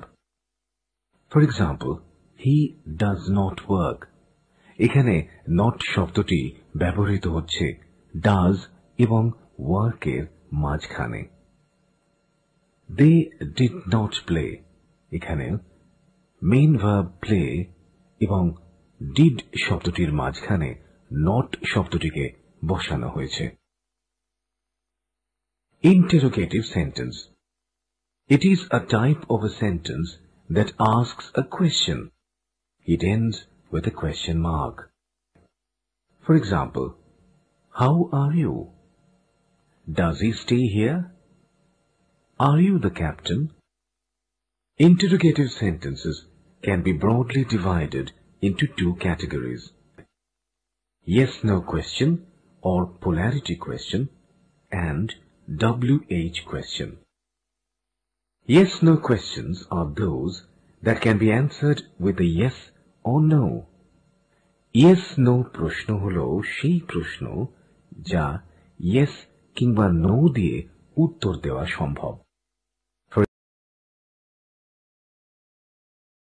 Do you know the answer? When a yes-no question has a be verb, the verb is placed in front of the subject. যখন yes-no questionে be verb থাকে, তখন ভার্বটি সাবজেক্টের আগে বসে। For example, is she a teacher? এখানে is টা হলো verb R she টা সাবজেক্ট। is she এর আগে বসছে। Are they good players? এখানে are হলো verb, they হলো সাবজেক্ট।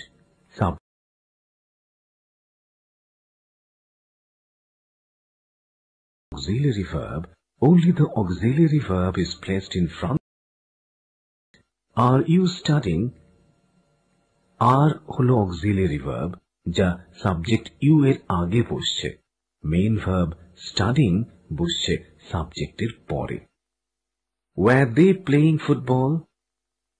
এখানে সাবজেক্ট they তার আগে were বসছে আর তারপরে মেইন verb playing বসছে। When a yes-no question does not have an auxiliary verb, the word do, does, did is placed before the subject. For example, do you live here? এখানে you হলো subject, do তার আগে বসছে। Does he work hard? এখানে does he এর আগে বসছে। Did she stay here? এখানেও she এর আগে did শব্দটি বসছে। Negative form of interrogative sentences. To form a negative interrogative sentence, the word not is added. The word not is usually added after the subject in case of the yes-no question. Are you not aware of the situation? এখানে not শব্দটা you এর পরে বসছে। Is he not the person who came here yesterday? এক্ষেত্রেও not শব্দটি he এর পরে বসছে। When the word not is contracted with the auxiliary verb, then the comes before the subject. Don't you know his name? Don't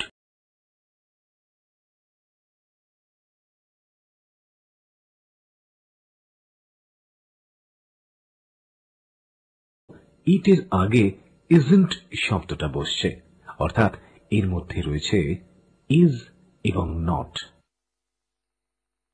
In case of WH question, the word not is used after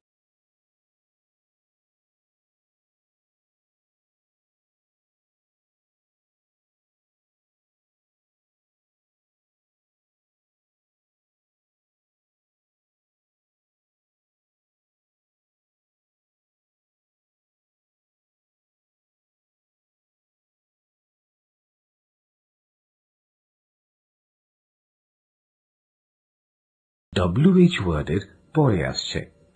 Who isn't coming? এক্ষেত্রেও isn't শব্দটা আসছে who এর পরে।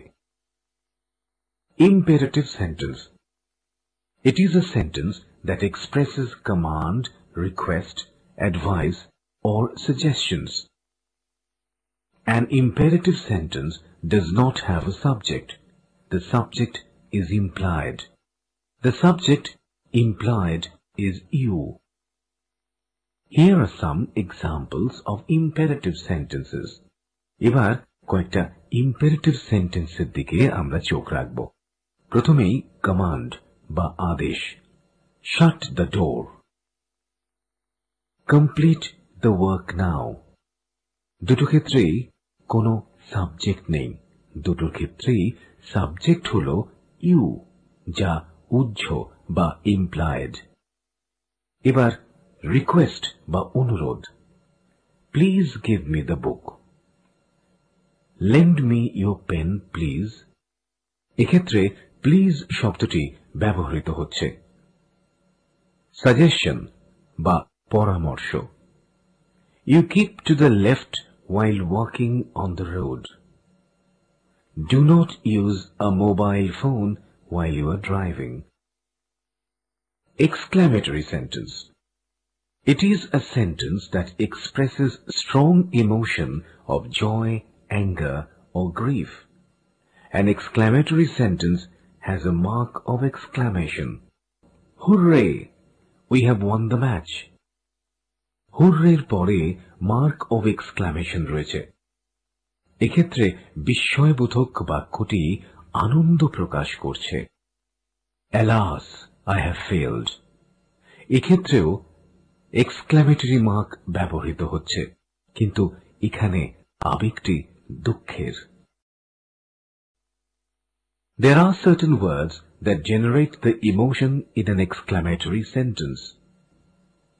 Wow, bravo, hooray, brilliant, awesome, eureka, alas, ouch, etc. The sentence structure for an exclamatory sentence is exclamatory word plus assertive. Bravo, you have done the work. এক্ষেত্রে bravo হল exclamatory word, আর you have done the work হল assertive sentence বা বিবৃতিমূলক বাক্য। Exclamatory sentence also starts with a WH word. How good you are. What a wonderful place it is. Optative sentence. It is a sentence that expresses a wish, a desire, or prayer. For example, may you be happy in life. May his soul rest in peace. Usually, an optative sentence has this structure. সাধারণত optative sentenceর গঠনটা এই রকম হয়। প্রথমে মে শব্দটি ব্যবহৃত হয়, আর তারপরই থাকে assertive sentence অর্থাৎ বিবৃতিমূলক বাক্য। যেমন May you pass the examination. May আর তারপর assertive sentence, you pass the examination. An optative sentence can also be written without the word may. For example, long live the king. অর্থাৎ may the king live long. So by now, you must have a thorough knowledge of the different types of sentences. Now, let's quickly recap what we learned in today's class. Firstly, we learned what are the structures and features of a sentence, that is, how a typical sentence looks like. And secondly, we went through the different types of sentences that are there and how to use them. Now, it's time for homework. There are 2 exercises for today's class.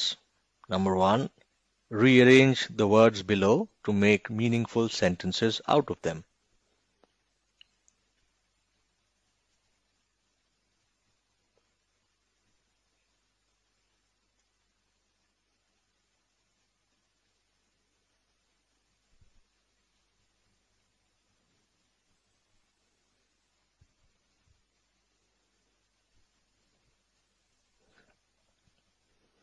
And number 2, write down 5 sentences about what you did in your last summer break or vacation.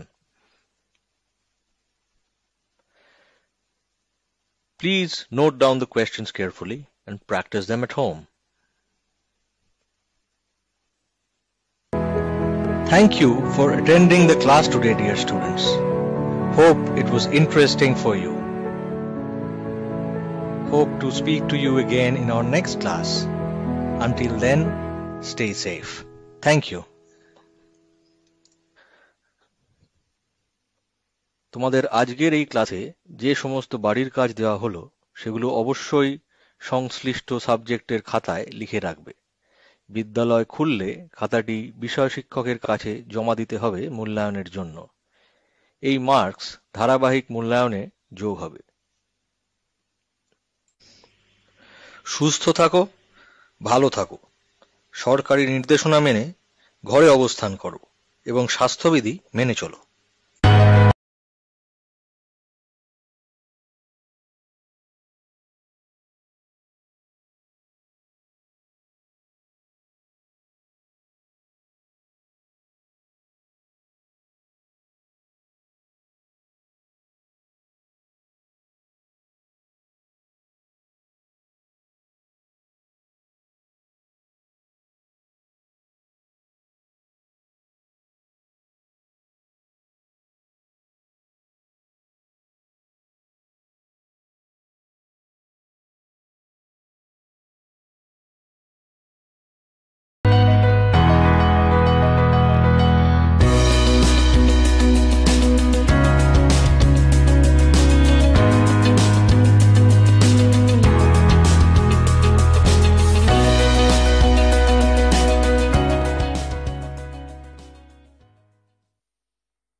প্রিয় শিক্ষার্থীরা, আমার ঘরে আমার school থেকে আজকের ক্লাসে সবাইকে স্বাগতম।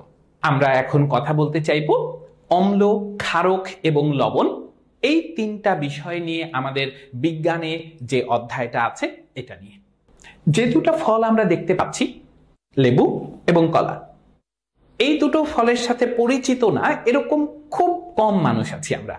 আমরা যখন খাই এটা আমাদের টকটক মনে হয়, আর এটা যখন খাই একটু যদি কাঁচা অবস্থায় থাকে তাহলে কটু স্বাদযুক্ত এরকম ধরনের মনে হয়। তাহলে এই যে ব্যাপারটা, এটা একটু টক স্বাদযুক্ত, এটা একটা কটু স্বাদযুক্ত, এই জিনিসটা আপনি সেন্স করেছেন কি দিয়ে? জিহ্বা দিয়ে। তো এই ধরনের পদার্থকে যেগুলো একটু টক স্বাদযুক্ত সেগুলোকে সাধারণত আমরা অম্ল বলে চিনি।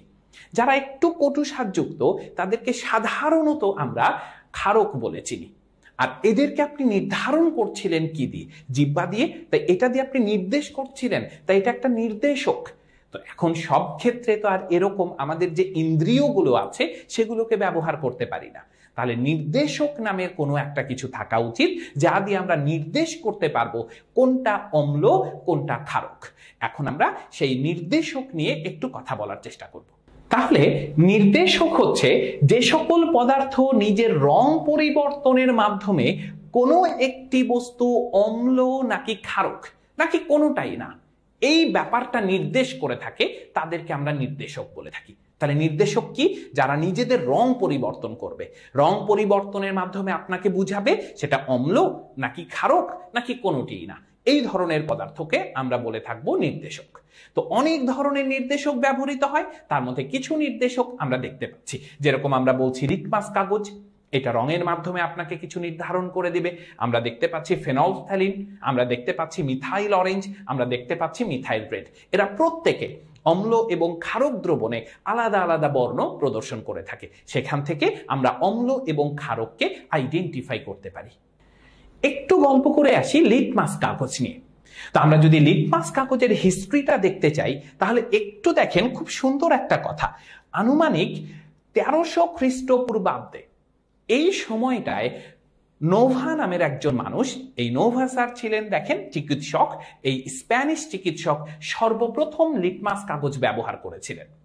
এবং সেই সময় লিটমাস কাগজটা তৈরি হতো কি দিয়ে? লাইকেন নামের এক ধরনের গাছ ছিল, সেই গাছ থেকে পাওয়া যে রং, সেই রং থেকে লিটমাস কাগজ তৈরি করা হতো। তাহলে লিটমাস কাগজ ওভারঅল কি? এটা একটা নির্দেশক। আর এটা নির্দেশক মানেই এটা কি করে থাকে? অম্ল এবং ক্ষারকে তার নিজের রং পরিবর্তনের মাধ্যমে অম্ল এবং ক্ষারকের ক্ষারকত্ব বা অম্লত্ব এই ধর্মটা প্রদর্শন করে থাকে। আমরা একটু লিটমাসের ব্যবহারটা দেখি। আমাদের কাছে দুই ধরনের লিটমাস পেপার খুব বেশি পরিচিত, একটা হচ্ছে নীল লিটমাস, একটা হচ্ছে লাল লিটমাস। নীল লিটমাসকে আমি যদি কখনো অ্যাসিডে ডুবাই, নীল লিটমাসকে যদি কখনো কোনো অম্লে দেই তাহলে সেটার রং লাল হয়ে যায়। আর লাল লিটমাসকে যদি কখনো কোনো ক্ষারকে ডুবাই তাহলে সেইটার রং নীল হয়ে যায়। তাই অ্যাসিড নীল লিটমাসকে লাল করে আর ক্ষারক আমাদের লাল লিটমাসকে নীল করে। এবার যদি আমি লিটমাসের ধর্ম সম্পর্কে বলতে চাই তাহলে কেমন হয় একটু খেয়াল করেন। নীল লিটমাস এটা কার সাথে ঘটনা ঘটায়? অ্যাসিডের সাথে, অম্লের সাথে। তাহলে অম্লের সাথে অম্ল তো কোনো বিক্রিয়া করতে পারে না, তাহলে অম্লের সাথে কি বিক্রিয়া করতে পারে? ক্ষার। তাহলে একটু চিন্তা করে দেখেন, নীল লিটমাস যদি আমরা বলি তাহলে সেটা হচ্ছে ক্ষারীয়। আর লাল লিটমাস দেখেন কার সাথে বিক্রিয়া করে? ক্ষারকের সাথে। তাহলে ক্ষারকের সাথে তো ক্ষারক বিক্রিয়া করে না, ক্ষারকের সাথে নিশ্চয়ই অম্ল বিক্রিয়া করে। তাহলে একটু চিন্তা করে দেখেন লাল লিটমাস তাহলে কেমন? অম্লীয়। তাহলে অ্যাসিড নীল লিটমাসকে লাল করে, ক্ষারক লাল লিটমাসকে নীল করে। নীল লিটমাস ক্ষারীয় আর লাল লিটমাস অম্লীয়। এবার আমরা দেখার চেষ্টা করব অ্যাসিড বা অম্ল কি।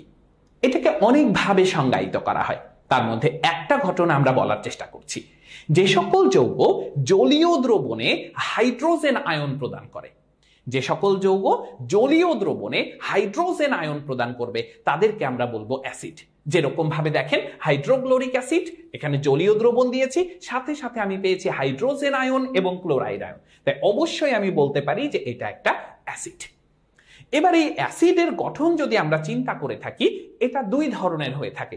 কিছু অ্যাসিড আছে যেগুলো কার্বন এবং হাইড্রোজেনের সমন্বয়ে গঠিত। যে ধরনের অ্যাসিডগুলো কার্বন এবং হাইড্রোজেনের সমন্বয়ে গঠিত তাদেরকে আমরা বলি জৈব অ্যাসিড। যেরকম আমরা যে ভিনেগার খাই, যে ভিনেগারের কথা বলছি, সেই ভিনেগার বা ইথানোয়িক অ্যাসিড বা অ্যাসিটিক অ্যাসিড। আবার দেখেন আর এক ধরনের অ্যাসিড, সেটা হচ্ছে অক্সালিক অ্যাসিড। এই দুই অ্যাসিডের বৈশিষ্ট্য দেখেন, কার্বন এবং হাইড্রোজেন দুইটাই আছে, তাই কার্বন এবং হাইড্রোজেনের সমন্বয়ে যে অ্যাসিডটা গঠিত হবে সেটাকে আমরা বলবো হচ্ছে অর্গানিক অ্যাসিড বা জৈব অ্যাসিড। আর প্রকৃতিতে খনি থেকে প্রাপ্ত, মিনারেল থেকে প্রাপ্ত যে ধরনের পদার্থগুলো আমরা কথা বলে থাকি, যেরকম সোডিয়াম, পটাশিয়াম, এই ধরনের পদার্থগুলো থেকে যে অ্যাসিডগুলো তৈরি হয় সেগুলোকে আমরা বলে থাকি খনিজ অ্যাসিড বা মিনারেল অ্যাসিড, যেরকম hydrochloric acid, nitric acid, sulphuric acid ইত্যাদি। তাহলে পারে অ্যাসিডের এই দুইটা ক্লাসিফিকেশন সাধারণত থাকে। এখন এগুলো সাধারণত আমরা খাদ্যদ্রব্যে ব্যবহার করে থাকি, যেগুলো আমাদের খাদ্যদ্রব্যে, শাকসবজিতে, ফলমূলে থাকে। আর এই ধরনের অ্যাসিডগুলো সাধারণত শিল্পকর্মে ব্যবহৃত হয়। বিভিন্ন ধরনের ইন্ডাস্ট্রিতে এই অ্যাসিডগুলো বেশি ব্যবহৃত হয়ে থাকে। এবার আমরা একটু কথা বলার চেষ্টা করব অ্যাসিডের ব্যবহার নিয়ে। আমরা প্রথমেই একটু দেখার চেষ্টা করছি আমাদের যে পাকস্থলী, সেই পাকস্থলীতে খাবার হজম করার জন্য এক ধরনের অ্যাসিড তৈরি হয়, সেই অ্যাসিডটা হচ্ছে হাইড্রোক্লোরিক অ্যাসিড। এই অ্যাসিড দিয়ে আমরা খাবারের হজম করে থাকি, তাই পাকস্থলীতে তৈরি এই অ্যাসিডটা আমাদের জন্য অত্যন্ত প্রয়োজন। এরপরে আমরা আর একটা অ্যাসিডের কথা বলছি, যেটা হচ্ছে অ্যাসকর্বিক অ্যাসিড। এই অ্যাসকর্বিক অ্যাসিড আমাদের স্কারভি নামের এক ধরনের যে রোগ রয়েছে, এই রোগের নিরাময় করে থাকে, তাহলে এটাও খুবই প্রয়োজনীয় একটা অ্যাসিড। আমরা যে শাকসবজি, ফলমূলগুলো খাই, যেরকম আমরা যদি লেবুর কথা বলি তাহলে লেবুতে থাকে সাইট্রিক অ্যাসিড। আমরা যে তেঁতুলের কথা বলি, তেঁতুলে থাকে টার্টারিক অ্যাসিড। তার মানে এই ধরনের ঘটনাগুলোতে ফলমূল বা শাকসবজিতে আমরা জৈব অ্যাসিড পেয়ে থাকি। এবার যদি আমরা একটু দেখার চেষ্টা করি, স্বর্ণকারগণ যখন গহনা তৈরি করেন তখন নাইট্রিক অ্যাসিড ব্যবহার করেন। রকেটের যে জ্বালানি থাকে, সেই জ্বালানির সাথে নাইট্রিক অ্যাসিড মিশানো থাকে। এই ধরনের অ্যাসিডের ব্যবহার আরো আছে। একটু দেখেন, আপনার বাসার যে আইপিএস এর ব্যাটারি আছে অথবা কোনো এক ধরনের ব্যাটারি আছে, সেই ব্যাটারিগুলোতে সালফিউরিক অ্যাসিড ব্যবহৃত হয়। আপনি যদি একটু দেখার চেষ্টা করেন, বিভিন্ন ইন্ডাস্ট্রিয়াল সেক্টরে, কাগজ শিল্প, বিস্ফোরক তৈরির শিল্প, সকল শিল্পতে আমরা দেখতে পাবো এই সালফিউরিক অ্যাসিড ব্যবহৃত হয়। আর সালফিউরিক অ্যাসিড সম্পর্কে একটা কথা বলা হয়, যে দেশ শিল্পে যত বেশি উন্নত, সেই দেশ সালফিউরিক অ্যাসিড তত বেশি ব্যবহার করে থাকে। তাই সালফিউরিক অ্যাসিডের ব্যবহার দিয়ে একটা দেশ কতটা শিল্পোন্নত সেইটা জাজ করা যেতে পারে। আমরা আরো একটু কথা বলার চেষ্টা করছি। আমরা বাসায় মাঝে মাঝে সাপ তাড়ানোর জন্য একটা অ্যাসিড রাখি, সেই অ্যাসিডটাকে আমরা বলে থাকি কার্বলিক অ্যাসিড। তাহলে এই অ্যাসিডের অনেক অনেক ব্যবহারের মধ্যে কিছু ব্যবহার এখানে উল্লেখ করা হয়েছে। তাই যদি কখনো পরীক্ষায় জানতে চায় অ্যাসিডের ব্যবহার লিখো, তাহলে আপনি কখনোই লিখে শেষ করতে পারবেন না। তাহলে ল্যাঙ্গুয়েজটা প্রথমে কি হওয়া উচিত, যে অ্যাসিডের অনেক ব্যবহারের মধ্যে কিছু উল্লেখযোগ্য ব্যবহার উল্লেখ করা হলো। আমরা এই পর্যায়ে কথা বলার চেষ্টা করব ক্ষারক বা বেজ নামের একটা বিষয় নিয়ে। আমরা ওই যে চ্যাপ্টারের শুরুতেই বলছিলাম কলা একটু কটু স্বাদযুক্ত, তো সেই ধরনের যে পদার্থ, সেই পদার্থ নিয়ে আমরা কথা বলার চেষ্টা করছি। অর্থাৎ ক্ষারক এটা কারা, তাদেরকে বলছি। তো ক্ষারক হচ্ছে তারাই যারা কোনো ধাতুর অক্সাইড অথবা হাইড্রোক্সাইড, অক্সাইড অথবা হাইড্রোক্সাইড, এরা হচ্ছে ক্ষারক। আর এদের সবচেয়ে বড় বৈশিষ্ট্যগুলোর মধ্যে একটা হচ্ছে এরা জলীয় দ্রবণে হাইড্রক্সিল আয়ন প্রদান করে। তাই আমরা বলে থাকি যে যে সকল যৌগ মূলত ধাতুর অক্সাইড বা হাইড্রক্সাইড এবং যারা জলীয় দ্রবণে হাইড্রক্সিল আয়ন প্রদান করে তাদেরকে ক্ষারক বলে। যেরকম সোডিয়াম হাইড্রক্সাইড, দেখেন সে জলীয় দ্রবণে আপনাকে কি প্রদান করেছে, হাইড্রক্সিল আয়ন প্রদান করেছে, তাই এটাকে আমরা বলবো ক্ষারক। এবার আমরা ক্ষারকের কিছু বৈশিষ্ট্য নিয়ে কথা বলবো। কিছু ক্ষারক আছে যারা পানিতে দ্রবীভূত হয়, আর কিছু ক্ষারক আছে যারা পানিতে দ্রবীভূত হয় না। যেমন আমরা তো একটু আগেই বলছিলাম যে ধাতুর অক্সাইড বা হাইড্রোক্সাইড এরা হচ্ছে ক্ষারক। যেমন আমরা বলছি সোডিয়াম হাইড্রোক্সাইডের কথা, আমরা বলছি ক্যালসিয়াম হাইড্রোক্সাইডের কথা, আমরা বলছি অ্যালুমিনিয়াম হাইড্রোক্সাইডের কথা, সবাই ধাতুর হাইড্রোক্সাইড, তাই সবাই ক্ষারক। এদের মধ্যে আমি যদি সোডিয়াম হাইড্রোক্সাইড আর ক্যালসিয়াম হাইড্রোক্সাইডের কথা বলি তাহলে এরা পানিতে দ্রবীভূত হয়, কিন্তু যদি অ্যালুমিনিয়াম হাইড্রোক্সাইডের কথা বলি তাহলে এটা পানিতে দ্রবীভূত হয় না। তাহলে যে ক্ষারকগুলো পানিতে দ্রবীভূত হয় সোডিয়াম হাইড্রোক্সাইড বা ক্যালসিয়াম হাইড্রোক্সাইডের মতো, তাদেরকে বলে ক্ষার বা অ্যালকালি। তাহলে অ্যালুমিনিয়াম হাইড্রোক্সাইড যেহেতু পানিতে দ্রবীভূত হচ্ছে না, তাহলে এটাকে আমি ক্ষারক বললেও ক্ষার বলতে পারবো না। তাই বলতে কি পারছি যে ক্ষারগুলো হচ্ছে এক ধরনের ক্ষারক, ক্ষারগুলো এক ধরনের ক্ষারক যারা পানিতে দ্রবীভূত হয়। এই জন্যই আমরা বলতে পারছি যে সকল ক্ষার অবশ্যই ক্ষারক, সকল ক্ষার অবশ্যই ক্ষারক। ক্ষারক তো ক্ষার না, যেরকম অ্যালুমিনিয়াম হাইড্রোক্সাইডকে আপনি ক্ষারক বলতে পারলেও ক্ষার বলতে পারছেন না। যেভাবে আমরা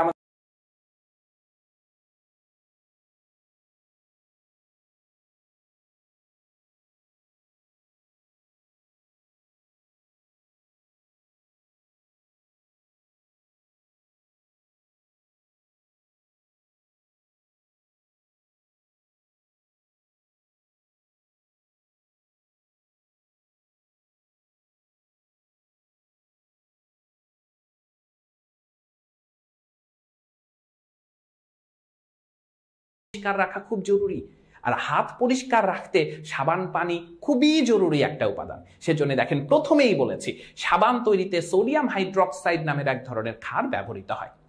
এরপর আসেন আমরা ব্লিচিং পাউডারের সাথে খুব বেশি ভাবে পরিচিত। ব্লিচিং পাউডারের কথা যদি বলি তাহলে এটা কি, ক্যালসিয়াম তাহলে শুষ্ক ক্যালসিয়াম হাইড্রোক্সাইড এবং ক্লোরিনের যে মিশ্রণ, এইটাকে আমরা বলে থাকি হচ্ছে ব্লিচিং পাউডার, যেটা রাসায়নিক নাম আমরা বলছি ক্যালসিয়াম, এটা হিসেবে ব্যবহৃত হয়। ব্লিচিং পাউডার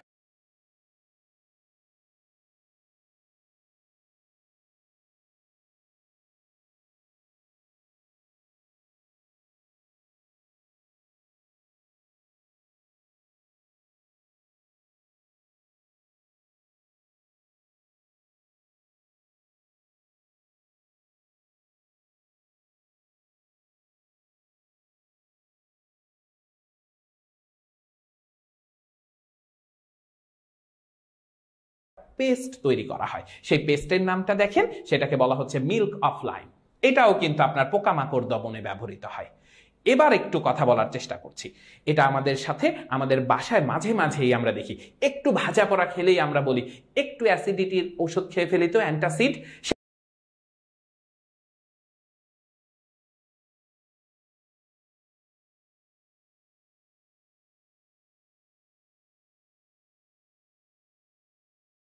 রকম ভাবে এটার যে পাতলা দ্রবণ, সেখান থেকে আপনি ম্যাগনেসিয়াম হাইড্রোক্সাইডের সাসপেনশন অথবা অ্যান্টাসিড সিরাপ পেয়ে থাকেন। তো আমরা এই ম্যাগনেসিয়াম হাইড্রোক্সাইডের যদি কোনো কারণে কোনো পাতলা দ্রবণ তৈরি করতাম তাহলে তাকে বলতাম মিল্ক অফ ম্যাগনেসিয়া।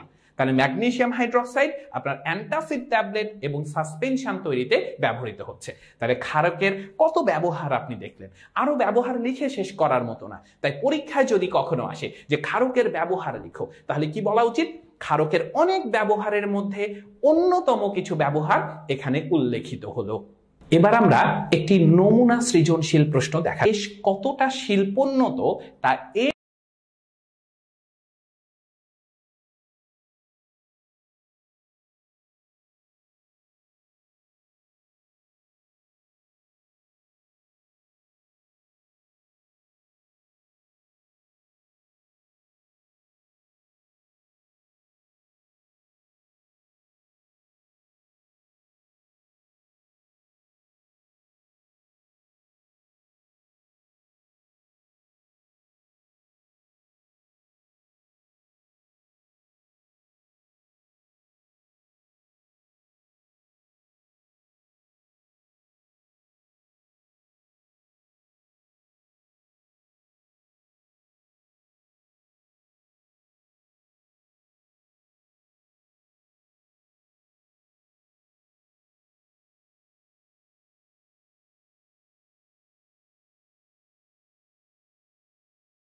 আমরা আগেই বলে আসছিলাম শুষ্ক ক্যালসিয়াম হাইড্রক্সাইড আর ক্লোরিনের যে মিশ্রণ এটাকে আমরা বলছি ব্লিচিং পাউডার।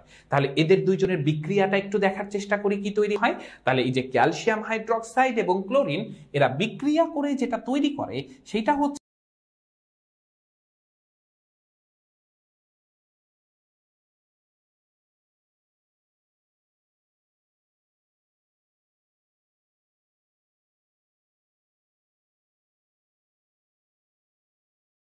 যেটা তৈরি করে সেটা হচ্ছে পানি। এই যে তাহলে শুষ্ক ক্যালসিয়াম হাইড্রক্সাইড এবং ক্লোরিন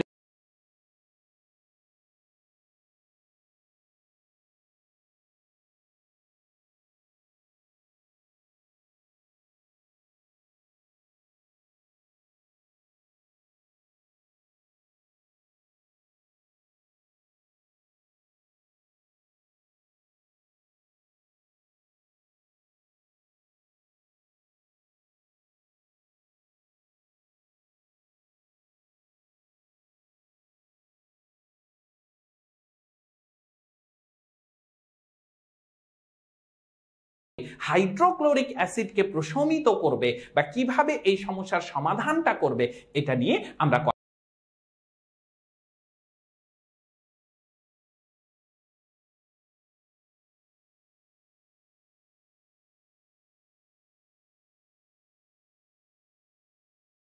ম্যাগনেসিয়াম হাইড্রক্সাইডকে একটু আয়োনাইজড করি, সে কিরকম আয়নে পরিণত হয় সেটা একটু দেখার চেষ্টা করি। তাহলে আমরা যদি ম্যাগনেসিয়াম হাইড্রক্সাইডকে দেখার চেষ্টা করি তাহলে আমরা দুই ধরনের আয়ন পাবো এখান থেকে। একটা আয়নকে আমরা বলতে পারবো ম্যাগনেসিয়াম আয়ন, যেহেতু ম্যাগনেসিয়ামের ভ্যালেন্সি বা যোজনী 2 তাই সে 2টা ইলেকট্রন ত্যাগ করে 2 আয়ন তৈরি করে। আর অন্যদিকে পাবো আমরা হাইড্রক্সিল আয়ন। তাহলে এইটা আমরা পেলাম হাইড্রক্সিল আয়ন। তাহলে ম্যাগনেসিয়াম হাইড্রক্সাইড কিভাবে ভেঙে থাকবে? ম্যাগনেসিয়াম আয়ন এবং হাইড্রক্সিল আয়ন হিসেবে। ঠিক একই রকম ভাবে আমি যদি এখন হাইড্রোক্লোরিক অ্যাসিডকে দেখার চেষ্টা করি তাহলে হাইড্রোক্লোরিক অ্যাসিড কিভাবে ভাঙবে সেটা দেখার চেষ্টা করছি। তাহলে হাইড্রোক্লোরিক অ্যাসিডের যদি আমরা একটু আয়োনাইজড ফরম্যাটটা দেখি তাহলে আমাদের চোখে কি পড়বে সেটা নিয়ে একটু কথা বলছি। তাহলে এখানে আমরা পাবো হাইড্রোজেন আয়ন আর তার সাথে আমরা যেটা পাবো সেটা হচ্ছে ক্লোরাইড আয়ন। এখন দেখেন এইটা পজিটিভ এটা নেগেটিভ, এইটা পজিটিভ এটা নেগেটিভ। আমরা সবাই জানি পজিটিভ নেগেটিভকে অ্যাট্রাক্ট করবে। আর এইটার কারণে যে ঘটনাটা ঘটবে সেটা একটু ভালো করে দেখার চেষ্টা করেন। এই হাইড্রক্সিল আয়ন এবং হাইড্রোজেন আয়ন মিলে একটা যৌগ তৈরি করার চেষ্টা করবে, আর এইদিকে ম্যাগনেসিয়াম আয়ন আর ক্লোরাইড আয়ন যেটা সেইটা মিলে একটা যৌগ তৈরি করার চেষ্টা করবে। তাহলে ম্যাগনেসিয়াম আর ক্লোরিন এটা মিলে যেটা তৈরি হবে সেটা হচ্ছে ম্যাগনেসিয়াম ক্লোরাইড। আর হাইড্রক্সিল এবং হাইড্রোজেন এরা দুইজন মিলে যেটা তৈরি করবে সেটা হচ্ছে পানি। তাহলে দেখেন আপনার অ্যাসিডিটির সমস্যা হচ্ছিল, তার মানে এই যে HCl এটার পরিমাণটা বাড়ছিল। এবার একটু দেখার চেষ্টা করতে করে দিয়েছে, তাহলে আপনি সুবিধা পেয়েছেন এবং আপনি তখন কমফোর্ট ফিল করেছেন। তাহলে আমরা প্রশ্ন করেছিলাম যে বি পাত্রের দ্রবণ দিয়ে আপনার অ্যাসিডিটির সমস্যার কিভাবে সমাধান আনা যায়। তাহলে বি পাত্রের দ্রবণ ছিল ম্যাগনেসিয়াম হাইড্রক্সাইড আর আমাদের পাকস্থলীতে আসে হাইড্রোক্লোরিক অ্যাসিড। এই দুটো মিলে প্রশমিত হয়ে তৈরি হয় ম্যাগনেসিয়াম ক্লোরাইড এবং পানি। তাহলে না থাকে ক্ষারের ক্ষারকত্ব, না থাকে অ্যাসিডের অম্লত্ব, দুটো প্রশমিত হয়ে যায় এবং আমরা কমফোর্ট ফিল করি। তাই এভাবেই এটা আমাদের সমস্যার সমাধান করে থাকে। এবার আমাদের ঘ যে প্রশ্নটা সেটা কি বলেছে দেখার চেষ্টা করছি। এ পাত্রের দ্রবণটি আগে একটু দেখে আসি। এ পাত্রের দ্রবণটা একটা দেশ কতটা শিল্পোন্নত সেটা নির্ধারণ করে। নো ডাউট এটা সালফিউরিক অ্যাসিড। তাহলে এ পাত্রের দ্রবণটি যে ধরনের, তাহলে কোন ধরনের? অ্যাসিড বা অম্ল ধরনের, সেইটার সংজ্ঞা দাও। তাহলে অ্যাসিডের সংজ্ঞা আমরা বলে আসছি যে সকল যৌগ জলীয় দ্রবণে কি প্রদান করে? হাইড্রোজেন আয়ন প্রদান করে, তাদেরকে অম্ল বলে। এবং তার কি ব্যবহার লিখো। ওই যে আমরা অ্যাসিডের যে ব্যবহারগুলো বলে এসেছিলাম তার মধ্যে কিছু অন্যতম ব্যবহার উল্লেখ করে আমরা সেটা লিখে দেব। তাহলে এইখানে আমরা অ্যাসিডের সংজ্ঞা দেব এবং তার কিছু উল্লেখযোগ্য ব্যবহার আমরা নোট করে দেব। তাহলে এই প্রশ্নটা সমাধান হয়ে যাবে।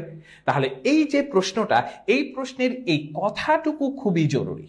এই প্রশ্নের এই কথাটুকু খুবই জরুরি, এটা যেন আমরা একটু ভালো করে বুঝার চেষ্টা করি যে এরা কি ধরনের ল্যাঙ্গুয়েজ আমাদেরকে বুঝাতে চাচ্ছে। তো আমরা এতক্ষণ পর্যন্ত যে ধরনের কথাগুলো বলে আসলাম, যত ধরনের তথ্য দিয়ে আসলাম, এই তথ্যগুলোর ভিত্তিতে আমরা একটু বাসায় চর্চা করার জন্য একটু রিসোর্স দেওয়ার চেষ্টা করছি। তাহলে আমরা একটা বাড়ির কাজ দিচ্ছি, এটা আপনারা সবাই বাসায় বসে ট্রাই করবেন। দেখেন তো এটাতে কি বলা হচ্ছে, অ্যাসিটিক অ্যাসিড। আপনারা জানেন এটা হচ্ছে আমরা যে ভিনেগারটা খাই সেইটা, তার মানে ইথানোয়িক অ্যাসিড বা অ্যাসিটিক অ্যাসিড। এইটা দেখেন সোডিয়াম হাইড্রোক্সাইড। এবার প্রশ্ন করেছি নির্দেশক কি। একটু আমার ক্লাসটা ভালোভাবে দেখলে আপনারা বুঝে যাবেন এটা কি। সকল ক্ষারই ক্ষারক হলেও সকল ক্ষারক ক্ষার নয়। এটা খুবই ইম্পর্টেন্ট প্রশ্ন, আমরা এর আগেও বলেছি, এটা বাসায় অবশ্যই ভালোভাবে চর্চা করবেন। এরপরে বলেছি এ এবং বি এর বিক্রিয়া লেখো। আমরা সৃজনশীলের যে নমুনা প্রশ্ন দেখেছিলাম সেখানেও আমরা একটা অ্যাসিড আর একটা ক্ষারের বিক্রিয়া দেখিয়েছি। এখানে সেজন্য আপনাকে বাসায় প্র্যাকটিস করতে বলছি। এরপরে আমরা বলছি বি যে গোত্রীয়, বুঝতেই পারছেন ক্ষার, সেইটা কি ব্যবহার করতে বলেছি, তার ব্যবহার লিখতে বলেছি। তাহলে ক্ষারকের যে ব্যবহার, সেই অন্যতম ব্যবহারগুলো লিখে ফেললেই হবে। তাহলে এই ধরনের প্রশ্নগুলো যদি আমরা অনুশীলন করি তাহলে এই ধরনের প্রশ্নের প্রতি যে ভীতি, সেই ভীতিগুলো কেটে যাবে এবং আমাদের সামনে এগিয়ে যাওয়ার পথটা অনেকটাই সুদৃঢ় হবে। আশা করছি আজকের বিষয়গুলো সবাই বুঝতে পেরেছি। এগুলো নিজের জন্য চর্চা করা খুব প্রয়োজন, তাই আমরা এগুলো খুবই ভালোভাবে চর্চা করব। সবার সুস্থতা কামনা করছি। ধন্যবাদ।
পঞ্চম অধ্যায় রাসায়নিক বন্ধনের দ্বিতীয় ক্লাসের আমি এস এম আব্দুল্লাহ আল ফাতিন। আজকে আমাদের আলোচনার বিষয়বস্তু হচ্ছে তিনটি। তো চলো শুরুতে একটু জেনে নেওয়া যাক আমরা আজকে কি কি বিষয় নিয়ে আলোচনা করব। আজকে আমাদের আলোচনার প্রথম বিষয়বস্তু হবে আণবিক সংকেত ও গাঠনিক সংকেত। আমরা জানবো যে আণবিক সংকেত ও গাঠনিক সংকেতের মধ্যে পার্থক্য কি এবং আণবিক সংকেত ও গাঠনিক সংকেত কিভাবে লিখতে হয়। এরপর আমরা আলোচনা করব অষ্টক ও দুইয়ের নিয়ম এবং আমরা এখান থেকে জানার চেষ্টা করব এই অষ্টক নিয়ম ও দুইয়ের নিয়মের মধ্যে পার্থক্যটি কি এবং এদের মধ্যে কোনটি বেশি কার্যকর। সর্বশেষ আমরা যে বিষয়টি নিয়ে আলোচনা করব সেটি হবে নিষ্ক্রিয় গ্যাস এবং এর স্থিতিশীলতা। নিষ্ক্রিয় গ্যাসগুলো কেন রাসায়নিকভাবে নিষ্ক্রিয়, কেন স্থিতিশীল অবস্থায় থাকতে চায়, এই বৈশিষ্ট্য নিয়ে, এই ধর্ম নিয়ে আমরা আলোচনা করব। তো চলো শুরু করা যাক। আজকে আমাদের আলোচনার প্রথম বিষয় হচ্ছে আণবিক সংকেত ও গাঠনিক সংকেত। আণবিক সংকেতকে আমরা ইংরেজিতে বলছি মলিকুলার ফর্মুলা। এই মলিকুলার ফর্মুলা নামটা শুনলেই আমরা কিন্তু বুঝতে পারছি যে আণবিক সংকেত বিষয়টি মলিকুল বা অণুর সাথে সম্পর্কিত।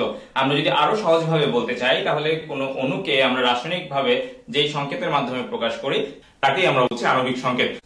আণবিক সংকেতের সংজ্ঞাটা যদি আমরা একটু দেখার চেষ্টা করি তাহলে আমরা দেখতে পাই যে একটি মৌল বা যৌগের অণুতে যে ধরনের মৌলের পরমাণু থাকে তাদের প্রতীক এবং যে মৌলের পরমাণু যতটি থাকে সেই সকল সংখ্যা দিয়ে আমরা যে সংকেত প্রকাশ করি তাকেই আমরা বলছি আণবিক সংকেত বা রাসায়নিক সংকেত।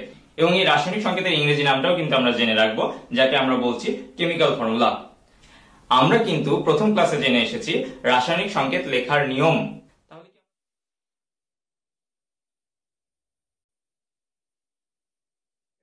তাহলে আমরা যদি রাসায়নিক সংকেত লিখতে জানি তাহলে কিন্তু আমরা বলতে পারি যে আমাদের আণবিক সংকেতটাও আয়ত্তে চলে আসবে। এবার আমরা একটু প্রথম ক্লাসের পুনরাবৃত্তি করি, দেখো তো তোমাদের মনে আছে কিনা। ধরো আমার কাছে আছে কার্বন, যার যোজনী আমরা জানি 4, এবং আমার কাছে আছে হাইড্রোজেন পরমাণু, যার যোজনী হচ্ছে 1। তাহলে বলো তো এই কার্বন আর হাইড্রোজেন নিজেদের মধ্যে যুক্ত হয়ে যে যৌগ গঠন করবে তার সংকেত কি হবে? তার সংকেত হবে CH4। কিভাবে লিখলাম? আমরা হাইড্রোজেনের যোজনীকে বসাবো কার্বনের পাশে। হাইড্রোজেনের যোজনী কত? 1, সেটি আমার লিখার প্রয়োজন নাই। এবং কার্বনের যোজনী 4, সেটিকে আমরা লিখেছি হাইড্রোজেনের পাশে। এই যে আমরা সংকেতটি পেলাম এটিকেই আমরা বলছি রাসায়নিক সংকেত বা আণবিক সংকেত। একইভাবে যদি আমরা আরেকটু উদাহরণ নিয়ে চিন্তা করি, যেমন পানি, আমরা জানি পানির অণুতে একটি অক্সিজেন পরমাণু দুটি হাইড্রোজেন পরমাণুর সাথে যুক্ত থাকে। তাহলে আণবিক সংকেত বা রাসায়নিক সংকেত যেভাবেই বলি না কেন আমরা পানির জন্য যে সংকেতটি পাবো সেটি হচ্ছে H2O। তাহলে আমরা একটু দেখি তো আমরা আণবিক সংকেতে যে সংজ্ঞাটি দেওয়ার চেষ্টা করেছি তার সাথে আমার এই সংকেতটি পুরোপুরি মিলে কিনা। আমরা বলেছি একটি মৌল বা যৌগের অণুতে যে ধরনের মৌলের পরমাণু থাকে তাদের প্রতীক। এর মানে আমরা জানি কি পানির অণুতে কি কি মৌল থাকে? অক্সিজেন এবং হাইড্রোজেন, তাদের প্রতীক আমরা ব্যবহার করেছি। এবং যে মৌলের যতটি পরমাণু থাকে সেই সংখ্যা। তাহলে আমরা একটাকে কি বললাম যে অক্সিজেনের একটি পরমাণু হাইড্রোজেনের দুইটি পরমাণুর সাথে যুক্ত থাকে। তাহলে আমরা কি জানি? আমরা জানি যে পানির একটি অণুতে একটি অক্সিজেন পরমাণু এবং দুইটি হাইড্রোজেন পরমাণু থাকে। তাহলে আমরা যদি এই সংকেতের দিকে তাকাই তাহলে আমরা বুঝতে পারবো পানি অণু গঠনে অংশগ্রহণকারী দুটি মৌল অক্সিজেন এবং হাইড্রোজেন উভয়ের পরমাণুকে আমরা প্রতীক দ্বারা প্রকাশ করেছি। এবং একই সাথে দুইটি হাইড্রোজেন পরমাণুর জন্য আমরা হাইড্রোজেনের প্রতীকের পাশে 2 এবং একটি অক্সিজেন পরমাণুর জন্য আমরা অক্সিজেনের পাশে 1 লিখার যেহেতু প্রয়োজন নাই সেজন্য লিখি নাই, যার জন্য আমরা সংকেতটি পাই H2O। এভাবে আমরা আণবিক সংকেত বা রাসায়নিক সংকেতের সুস্পষ্ট ধারণা পেতে পারি। আমরা এতক্ষণ জানলাম আণবিক সংকেত নিয়ে।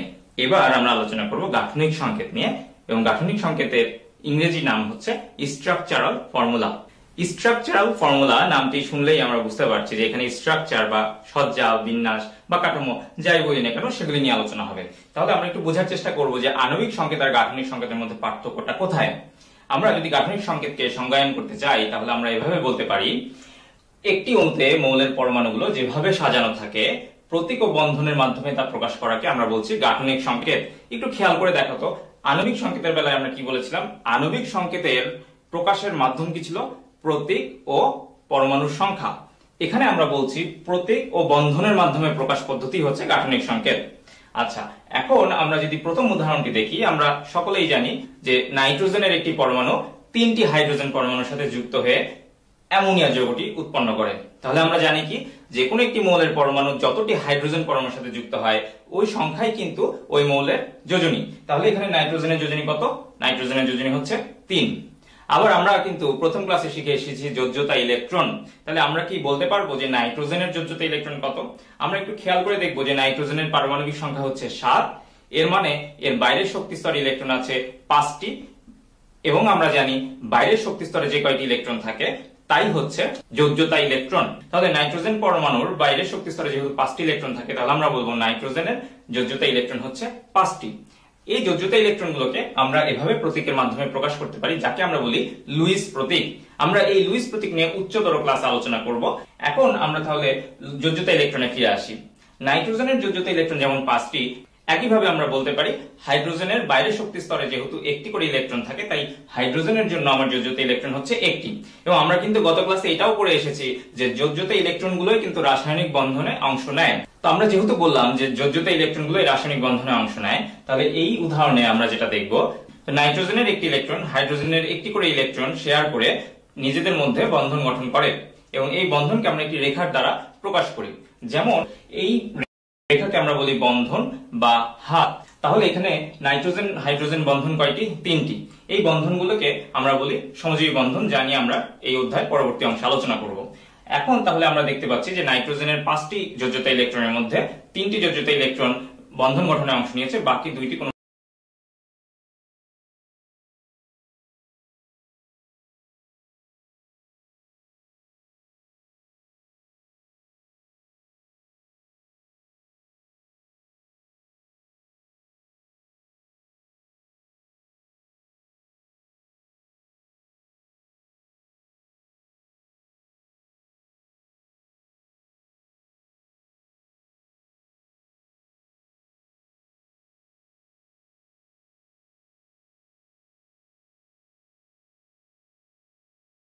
উপায় বা সেই সংকেতকে আমরা বলছি গাঠনিক সংকেত। একইভাবে যদি আমরা আরেকটি উদাহরণ দেখি, PCl3 যাকে আমরা পড়ি ফসফরাস ট্রাইক্লোরাইড, ফসফরাস ক্লোরিন বন্ধন কিন্তু 3টি।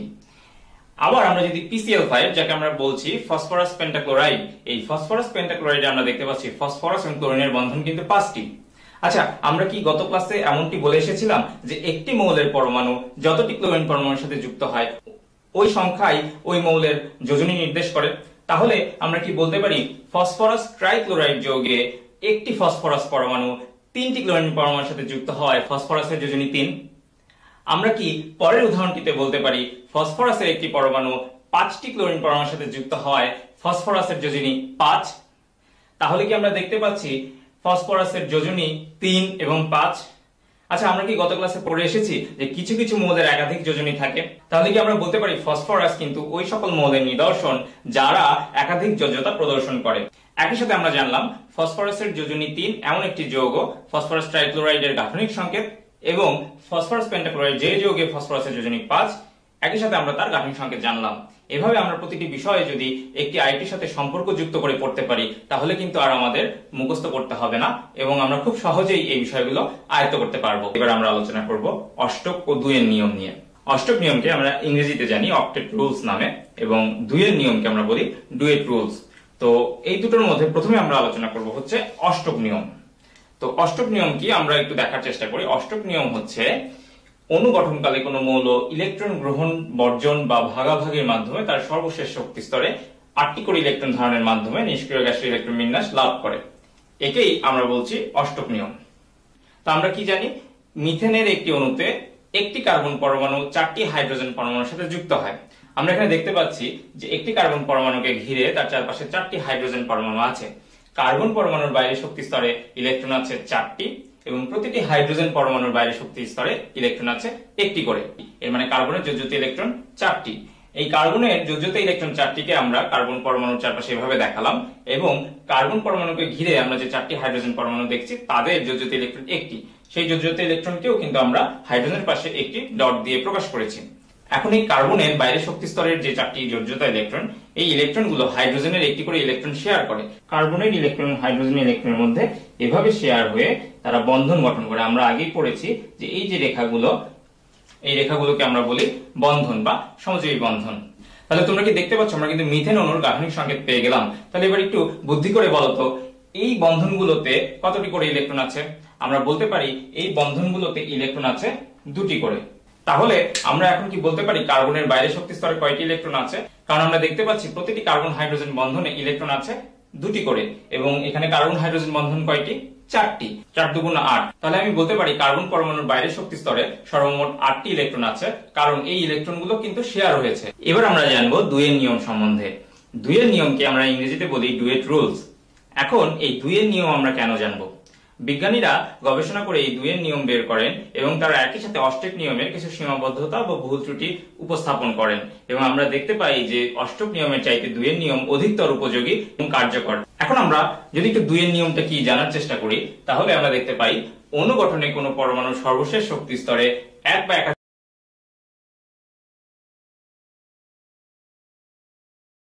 আমরা বেরিলিয়াম এর পারমাণবিক সংখ্যা জানি 4, অর্থাৎ বেরিলিয়ামের ইলেকট্রন সংখ্যাও 4। আমরা দেখতে পাচ্ছি প্রথম শক্তি স্তরে ইলেকট্রন আছে 2টি এবং বেরিলিয়ামের যোজ্যতা স্তর বা বাইরের শক্তি স্তর বা দ্বিতীয় শক্তি স্তরে ইলেকট্রন আছে 2টি। এবার আমরা যদি বেরিলিয়াম পরমাণুর দুই পাশে দুটি ক্লোরিন পরমাণুকে লক্ষ্য করি, তাহলে আমরা সবাই জানি ক্লোরিনের বাইরের শক্তি স্তরে ইলেকট্রন আছে 7টি করে। তোমরা হয়তো ইতিমধ্যেই বুঝতে পেরেছো আমরা কোন যৌগ নিয়ে কথা বলতে যাচ্ছি। আমরা বলবো বেরিলিয়াম ক্লোরাইড নিয়ে, যার সংকেত হচ্ছে BeCl2। আমরা দেখব বেরিলিয়ামের বাইরের শক্তি স্তরের ইলেকট্রন ক্লোরিন পরমাণুর বাইরের শক্তি স্তরের ইলেকট্রনের সাথে শেয়ার করে একটি বন্ধন গঠন করে। একইভাবে বেরিলিয়াম পরমাণুর বাইরের শক্তি স্তরের আরেকটি ইলেকট্রন আরেকটি ক্লোরিন পরমাণুর বাইরের শক্তি স্তরের একটি ইলেকট্রনের সাথে শেয়ারের মাধ্যমে বন্ধন গঠন করে।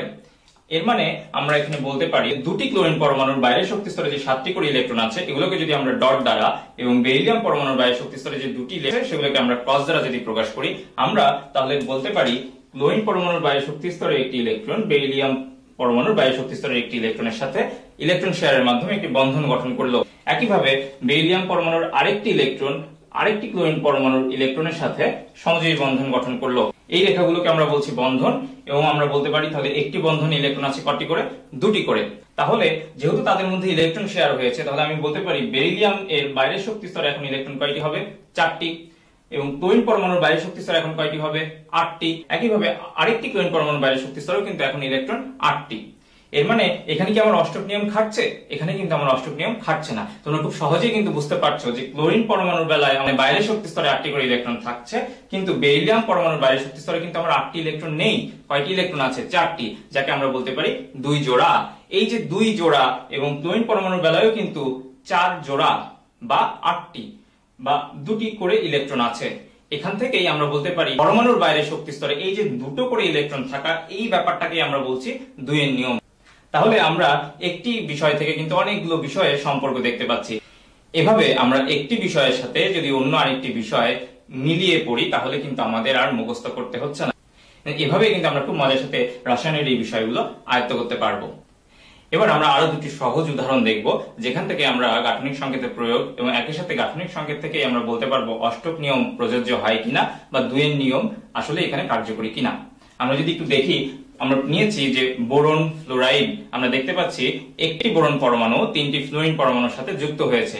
সুতরাং আমরা যদি তাদের গাঠনিক সংকেতটা দেখার চেষ্টা করি, তোমাদেরকে নিশ্চয়ই এখন আর বিশদ ব্যাখ্যা দিতে হবে না যে এই রেখাগুলোতে বা এই বন্ধনগুলোতে আমার কয়টি করে ইলেকট্রন আছে? 2টি করে। এর মানে বোরন পরমাণুর বাইরের শক্তি স্তরে তাহলে ইলেকট্রন কয়টি? আগের উদাহরণের মতো আমরা বলতে পারি যে বোরন পরমাণুর বাইরের শক্তি স্তরে ইলেকট্রন কিন্তু 6টি।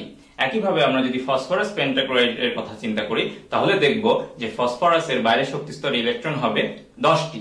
এর মানে এখানেও কিন্তু অষ্টকের নিয়ম প্রযোজ্য হচ্ছে না, বরং এখানে 3 জোড়া এবং ফসফরাস পেন্টাক্লোরাইডের বেলায় 5 জোড়া ইলেকট্রন থাকছে।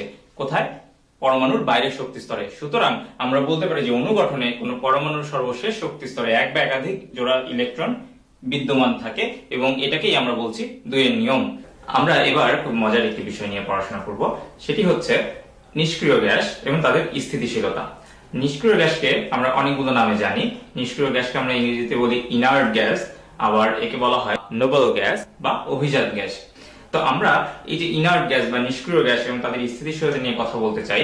আমরা শুরুতে একটু জেনে নিতে চাই যে আমার নিষ্ক্রিয় গ্যাস কোনগুলি। আমরা সবাই জানি যে পর্যায় সারণীতে গ্রুপ 18 এর যে মৌলগুলো আছে, হিলিয়াম, নিয়ন, আর্গন, ক্রিপ্টন, জেনন, রেডন, এই মৌলগুলি হচ্ছে আমার নিষ্ক্রিয় গ্যাস। তো আমরা যদি ইলেকট্রন বিন্যাসগুলো এক নজরে দেখি, আমরা যদি হিলিয়ামের ইলেকট্রন বিন্যাস দেখতে চাই, তাহলে আমরা দেখব হিলিয়ামের বাইরের শক্তি স্তরে 2টি ইলেকট্রন দ্বারা পূর্ণ। মানে হিলিয়ামের বাইরের শক্তি স্তর কোনটি? তার শক্তি স্তর 1টি। প্রথম শক্তি স্তরের সর্বোচ্চ ইলেকট্রন ধারণ ক্ষমতা কিন্তু 2টি। সুতরাং আমরা এক্ষেত্রে দেখতে পাচ্ছি হিলিয়ামের বাইরের শক্তি স্তর 2টি ইলেকট্রন দ্বারা পূর্ণ। এই অবস্থাকে আমরা বলি দ্বিত্ব। এবং আমরা যদি বাকি যে কোনো একটি নিষ্ক্রিয় গ্যাস নেই, যদি আমরা নিয়ন নিয়ে আলোচনা করি, নিয়নের বাইরের শক্তি স্তরে বা দ্বিতীয় শক্তি স্তরেও কিন্তু সর্বমোট 8টি ইলেকট্রন আছে। তাহলে আমরা দেখতে পাচ্ছি যে নিয়ন আর্গন, ক্রিপ্টন, জেনন, রেডন এগুলোর ইলেকট্রন বিন্যাস যদি আমরা পর্যায়ক্রমে পর্যালোচনা করি তাহলে দেখব প্রত্যেকের সর্বশেষ শক্তি স্তরে কিন্তু 8টি করে ইলেকট্রন আছে, যেটি দেখতে অনেকটি এরকম ns2 np6। এখানে n দিয়ে আমরা বোঝাচ্ছি শক্তি স্তর বা প্রধান শক্তি স্তর, যেটাকে আমরা বলি, আমরা পড়ে এসেছি k কক্ষপথ, l কক্ষপথ, এগুলোকে আমরা বলি n বা প্রধান শক্তি স্তর বা প্রধান কক্ষপথ। এবং এখানে s বা p বলতে আমরা বোঝাচ্ছি উপশক্তি স্তর। এর মানে আমার n প্রধান শক্তি স্তরের উপশক্তি স্তরে 2টি ইলেকট্রন থাকবে এবং একইভাবে n প্রধান শক্তি স্তরের p উপশক্তি স্তরে 6টি ইলেকট্রন থাকবে। উপশক্তি স্তরে যে কয়টি ইলেকট্রন থাকবে তার সর্বমোট সংখ্যা যদি 8 হয়, মানে আমার বাইরের শক্তি স্তরে সর্বমোট ইলেকট্রন সংখ্যা যদি হয় 8টি, তাহলে আমরা এই অবস্থাকে বলবো অষ্টক অবস্থা, মানে ওই নিষ্ক্রিয় গ্যাসগুলো অষ্টকপূর্ণ হয়েছে। তাহলে হিলিয়ামের বাইরের শক্তি স্তরে 2টি ইলেকট্রন দ্বারা পূর্ণ, এটিকে আমরা বলছি দ্বিত্ব, এবং অন্যান্য নিষ্ক্রিয় গ্যাসের বাইরের শক্তি স্তরে যে 8টি করে ইলেকট্রন দ্বারা পূর্ণ আছে এটিকে আমরা বলছি অষ্টক। তো এভাবে সর্বশেষ শক্তি স্তরে দ্বিত্ব বা অষ্টক পূর্ণ থাকার কারণে আমরা বলি ফসফরাস পেন্টাক্লোরাইড। এই দুটি যৌগের জন্য তোমরা বের করার চেষ্টা করবে যে কোন যৌগটিতে অষ্টক নিয়ম বা 2 এর নিয়ম প্রযোজ্য হয় এবং কেন।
Hello dear students, how are you? I hope you all are having sound health and mind. Welcome back to English class. Before I begin my presentation, before I talk about today's topic, I would like you all to have a look at these sentences. Have a look. There will be 4 sentences. The first one of my friend came to me yesterday. Second one, 3 children are playing in the field. Third one, some deers are running through the tree. And last one, I have a lot of paintbrush. Do you see anything wrong in these sentences? Do you think they are correct?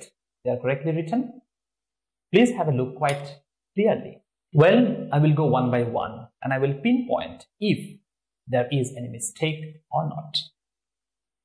Join with me. The first one of my friend came to me yesterday.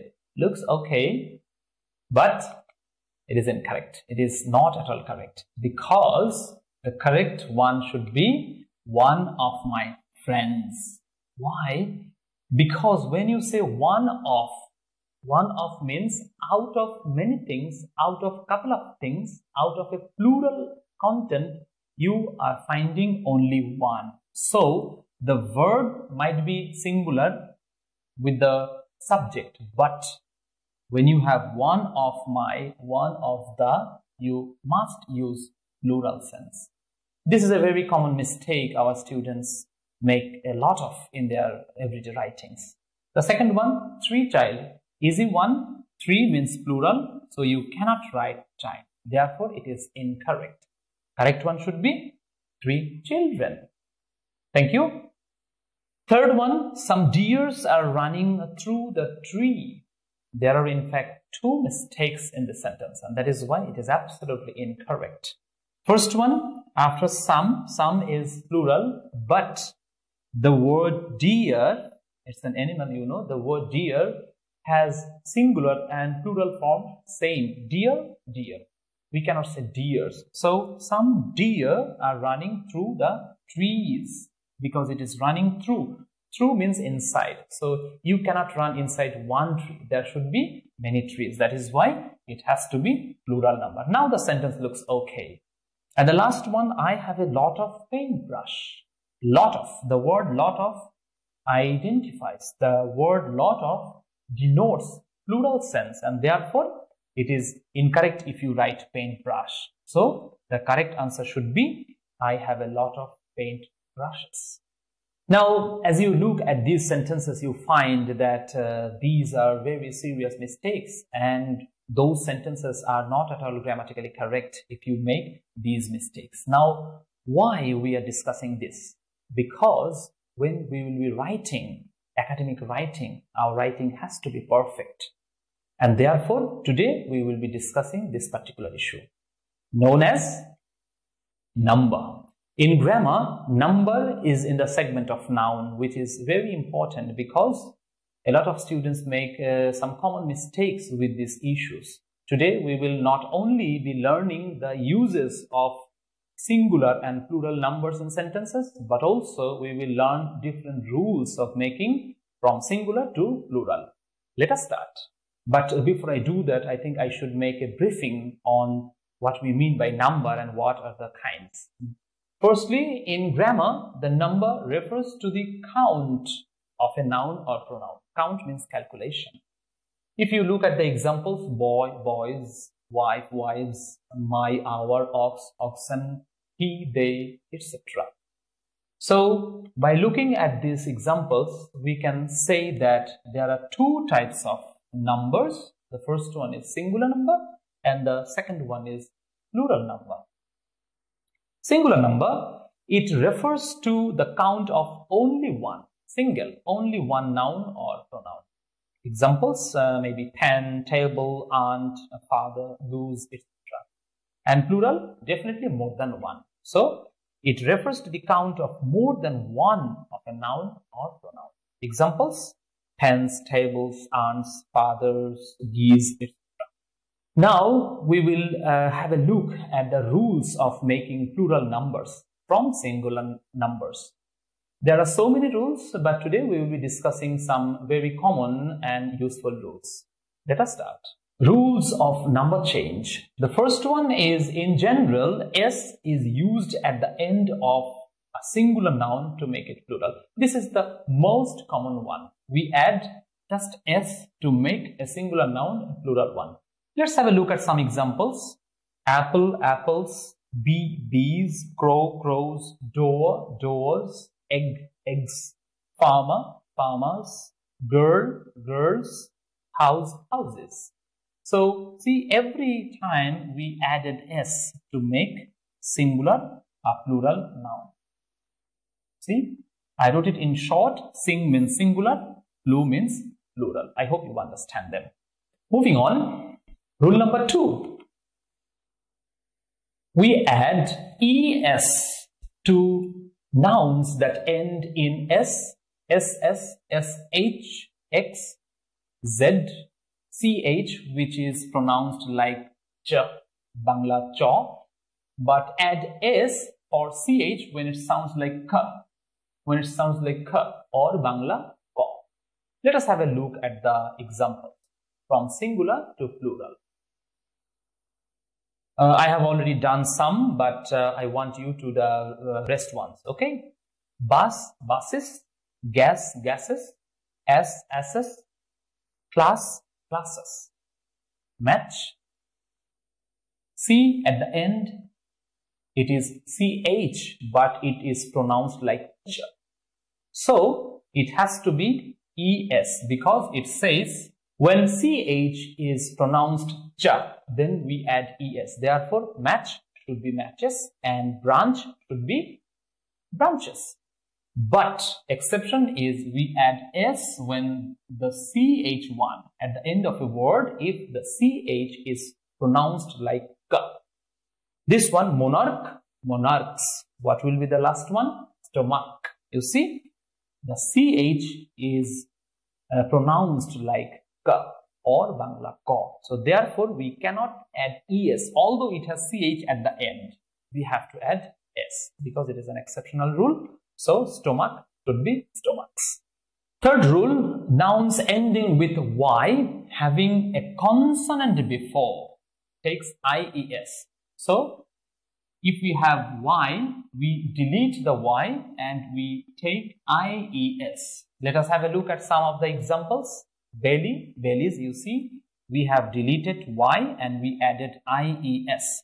So belly, bellies, baby, babies, copy, copies, story, stories, duty, of course duties. We have to delete this Y and add IES. So definitely duties. Have a look at the spelling. Daily, of course dailies, fly, flies is already given, hobby, hobbies. We have to delete the Y and add IES. So this is how we make plural when we have Y at the end and there is a consonant before the Y. Now these rules you have to keep in your mind. You have to memorize the rules. There is no other way to remember them. You have to memorize the rules. Moving on to the next rule. Rule number 4. Almost same if we have noun ending Y but having a vowel before. It will take only S. No deletion of Y, but we will add S and that will do. Let us have a look at some examples.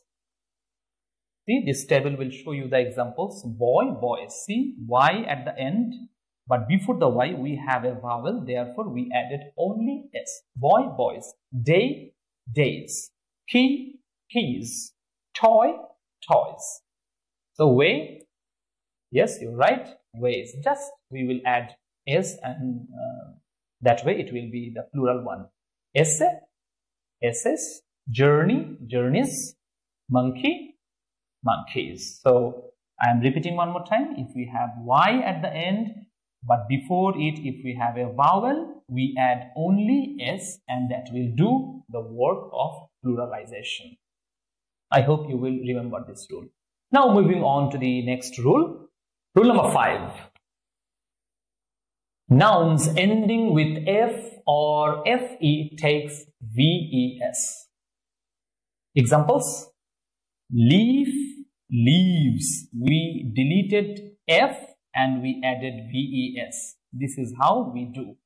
We delete F or FE and we add VES. Half, hubs. Cuff, cubs. Life, lives. Loaf, loaves, right. See, we deleted this F and we added VES. Loaf of bread, loaves of bread. F, F's. What we mean by F? F is a kind of supernatural creature. Usually they are found in stories, in fables. It's a very special creature, like very special ears, very special look, short in size, and sometimes apes have some magical powers. They are found in so many stories of children. A wolf, wolves, and lastly, knife, knives. Don't play with knife. It's dangerous. So, FE, we deleted FE and we added VES. So, this is how we do pluralization when we have F or FE at the end of a noun. Moving on to the next rule. Rule number 6. Nouns ending with F or FE may take only S in some cases. So, these are the exceptional rules which you have to memorize. Now, let us have a look at the examples. Chief, chiefs, hoof, hoofs. Horses have hoofs, you know, the very hard part at the bottom of their leg. Proof, proofs, cliff. Cliff is found in the mountains, the very end part of the mountain, which faces the sea. So the plural of cliff should be cliffs, only S. Roof, roofs. Belief, beliefs. So these are the special rules of F or FE when they take only S. Please memorize them, and when you write these words as a plural form, be careful, don't add VES. Now moving on to the next rule. Rule number 7. Nouns ending with O but consonant before take ES, but there are some exceptions too. Remember these exceptions, okay? Not always if you find a consonant before O, don't add ES all the time. Examples: mango, mangoes; cargo, cargos; echo, echoes; potato. At the end we have O, so we have to add ES, so the plural should be potatoes. But piano and photo, these are the exceptions. That is why I gave a star mark, asterisk mark. Piano should be pianos, only S, and photo should also be photos with only S. So these are the two exceptions. Please remember them. And when you write the plural form of piano and photo, be very careful. I hope you remember them and you use them in your everyday life. Now moving on to the next rule. Rule number 8. Nouns ending with O but vowel before. Vowel before take only S. Let us have a look at some examples. Studio, studios; zoo, zoos; radio, radios; bamboo. See, there is a vowel before. Bamboo. Definitely it should be bamboos, only S. Bamboos. Kangaroo, at the end O but before vowel, so it has to be only S. Kangaroos. And lastly, cuckoo, cuckoos. Don't say cuckoo, it is cuckoo. It's a bird. It's a very sweet singing bird. I hope you know the bird and you heard the beautiful singing of the bird in spring. Now moving on to the next rule. Rule number 9. Changing the letter of the word. Foot, fit. See, we have changed these two letters. Foot became fit, not foots. Man, men, not mans. Woman became women. The pronunciation is women. Don't say woman. It is women when it is in plural form. Mouse, not mouses. Mouse is mice. Tooth, not tooths. It is teeth. And lastly, goose should be geese. I'm sure you will remember these rules and you will not make mistakes with plural nouns. So moving on to the next slide. Rule number 10. Add en or no change. Let us have a look at some examples. Ox should be oxen. See, we added en. Child, not childs. Many students write childs, which is wrong. You have to use children. Deer, no change. Deer is deer. Sheep, also same, no change. Sheep, sheep. Poetry, also poetry. In fact, the word poetry is a plural idea. When you say poetry of Nazrul, it means you are talking about all kinds of poems that he wrote. Furniture, it is again a plural concept. We do not use it in singular form. So I should say a lot of furniture in the house. We do not add S. See, furniture becomes furniture. No change. So these are the rules that I have gathered for all of you. I believe you will remember the rules and you will use them in your academic life and also everyday life. Now exercise. In the light of today's discussion, I want you to participate in this exercise. There will be 10 sentences where you have to apply the correct form of nouns, that is either singular or plural. You have to find out which one you should use by looking at the sentence, by looking at the verb, or by looking at the subject. Use of correct number. There will be 10 sentences for you. You have to use the correct number, that is singular or plural, inside the gap. The first one, some of the dash are sour. whether you have to use orange, that is the singular form, or oranges. Now, some, the word some denotes plural concept. So after some, you have to use a plural noun. Some of the oranges should be right answer. This one is absolutely wrong answer. You can see the answers on the right side of the screen. So please remember, if you have of the phrase, then you should use plural. It can be some of the, it can be one of the, it can be few of the, it can be many of the, etc., etc. Second one, he saw 5. 5 is a plural concept. It indicates that the next noun should be plural. So 5 dash in the forest. Now, deer or deers. Now we have learned in the rules section that there are few nouns which do not change even in the plural form. So deer and sheep, these are the two very common nouns, very common animal nouns where we do not actually have a plural form adding s. This particular word is the singular and plural both. So here he saw 5 deer in the forest. Therefore, deers is absolutely wrong answer.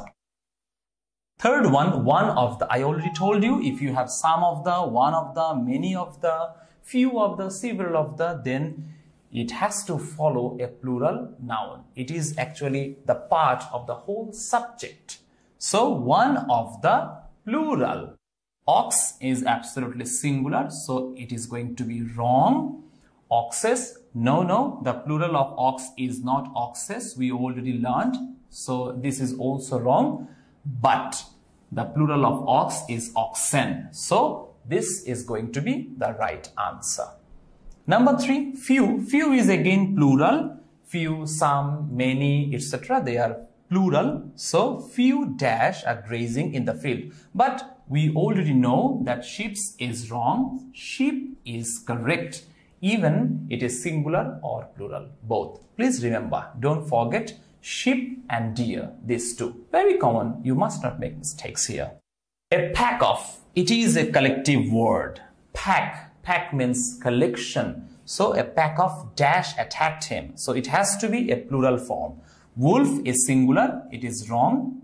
Wolves, we have F, and before F there is consonant. That is why we must delete F and add VES. Therefore, this is also wrong, but this one is correct. So a pack of wolves attacked him is going to be the right answer. Number 6, every dash has a silver lining. Now, be very careful. This word every is actually meaning each one. Every means each one, singular. Therefore, here has to be a singular noun. Clouds is plural. It is going to be the wrong answer. So, cloud should be the correct answer. Every cloud has a silver lining. Number 7, the boy has lost an. See, this is singular, an. It means one piece. So, the boy has lost an apple. Teeth is wrong. This is plural. Here also we tried to write plural, but again the plural of tooth is in fact teeth. So, this is again wrong with spelling mistake. But tooth is the right answer because it is singular. So, our correct answer is the boy has lost an upper tooth. Number 8, the sun gives us dash, light or lights. Now, there is no plural of light. It is uncountable. Therefore, lights is wrong answer. Light should be the correct answer. The sun gives us light. Number 9, I saw a lot of. A lot of, definitely, it is again a plural concept. A lot of means a collection. So, there has to be a plural number. I saw a lot of dash of your childhood. Photos. Here plural, but this one is spelling mistake. This is wrong because we came to know about a very special rule of O at the end. This one is an exceptional one. So, photo should be photos. This is the right one. Remember, piano, pianos, photos. So here, although it has O at the end, but consonant before, but it will take only S as a plural number. So, this particular spelling is the correct one. Now last one, what are your dash? What are? It means plural. So hobby, singular, absolutely wrong. Hobbies, spelling mistake because we have y at the end and consonant before. So we have to delete y and add ies. Therefore, this one is the correct answer. So our answer is, what are your hobbies? I'm sure you have got a very good idea about the uses of correct numbers. So from now on, no mistake. Before I conclude my today's class, there will be homework. Your homework should be using correct number. I'm giving you 10 sentences where you have to use the correct numbers. You see, the nouns are in bracket: child, blouse, watch, furniture, hero, life, goose, branch, woman, poetry. Now, by looking at the sentences, you have to find out whether you use singular or plural form. I wish you good luck with the homework. So that's all for today's class. I'm sure you have had a very good idea on the rules of making singular and plural noun. And from now on, there will be no mistakes. Thank you. Wish you good luck. Have a nice day.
শিক্ষার্থী, ব্যবসায় উদ্যোগ বিষয়ের আজকের আত্মকর্মসংস্থান বিষয়ক অধ্যায়ে আমি তোমাদের সাথে আছি। আমি তাওহিদ। আজকে ক্লাসে মূলত আমরা পড়ব আত্মকর্মসংস্থানের ধারণা, আত্মকর্মসংস্থানের গুরুত্ব, আত্মকর্মসংস্থান ও উদ্যোগের মধ্যে সম্পর্ক বা পার্থক্যটা কোথায়, এবং বাংলাদেশের আর্থসামাজিক প্রেক্ষাপটে আত্মকর্মসংস্থানের ক্ষেত্রে উপযুক্ত বা বিবেচ্য বিষয়সমূহ বা ক্ষেত্রসমূহ নিয়ে আলোচনা করব। তো শুরুতেই চলে আসি আত্মকর্মসংস্থানের ধারণা। সুপ্রিয় শিক্ষার্থী, আত্মকর্মসংস্থান, যাকে ইংরেজিতে আমরা বলি সেলফ এমপ্লয়মেন্ট, অর্থাৎ নিজের কর্মের নিজেই সংস্থান করাই হচ্ছে আত্মকর্মসংস্থান।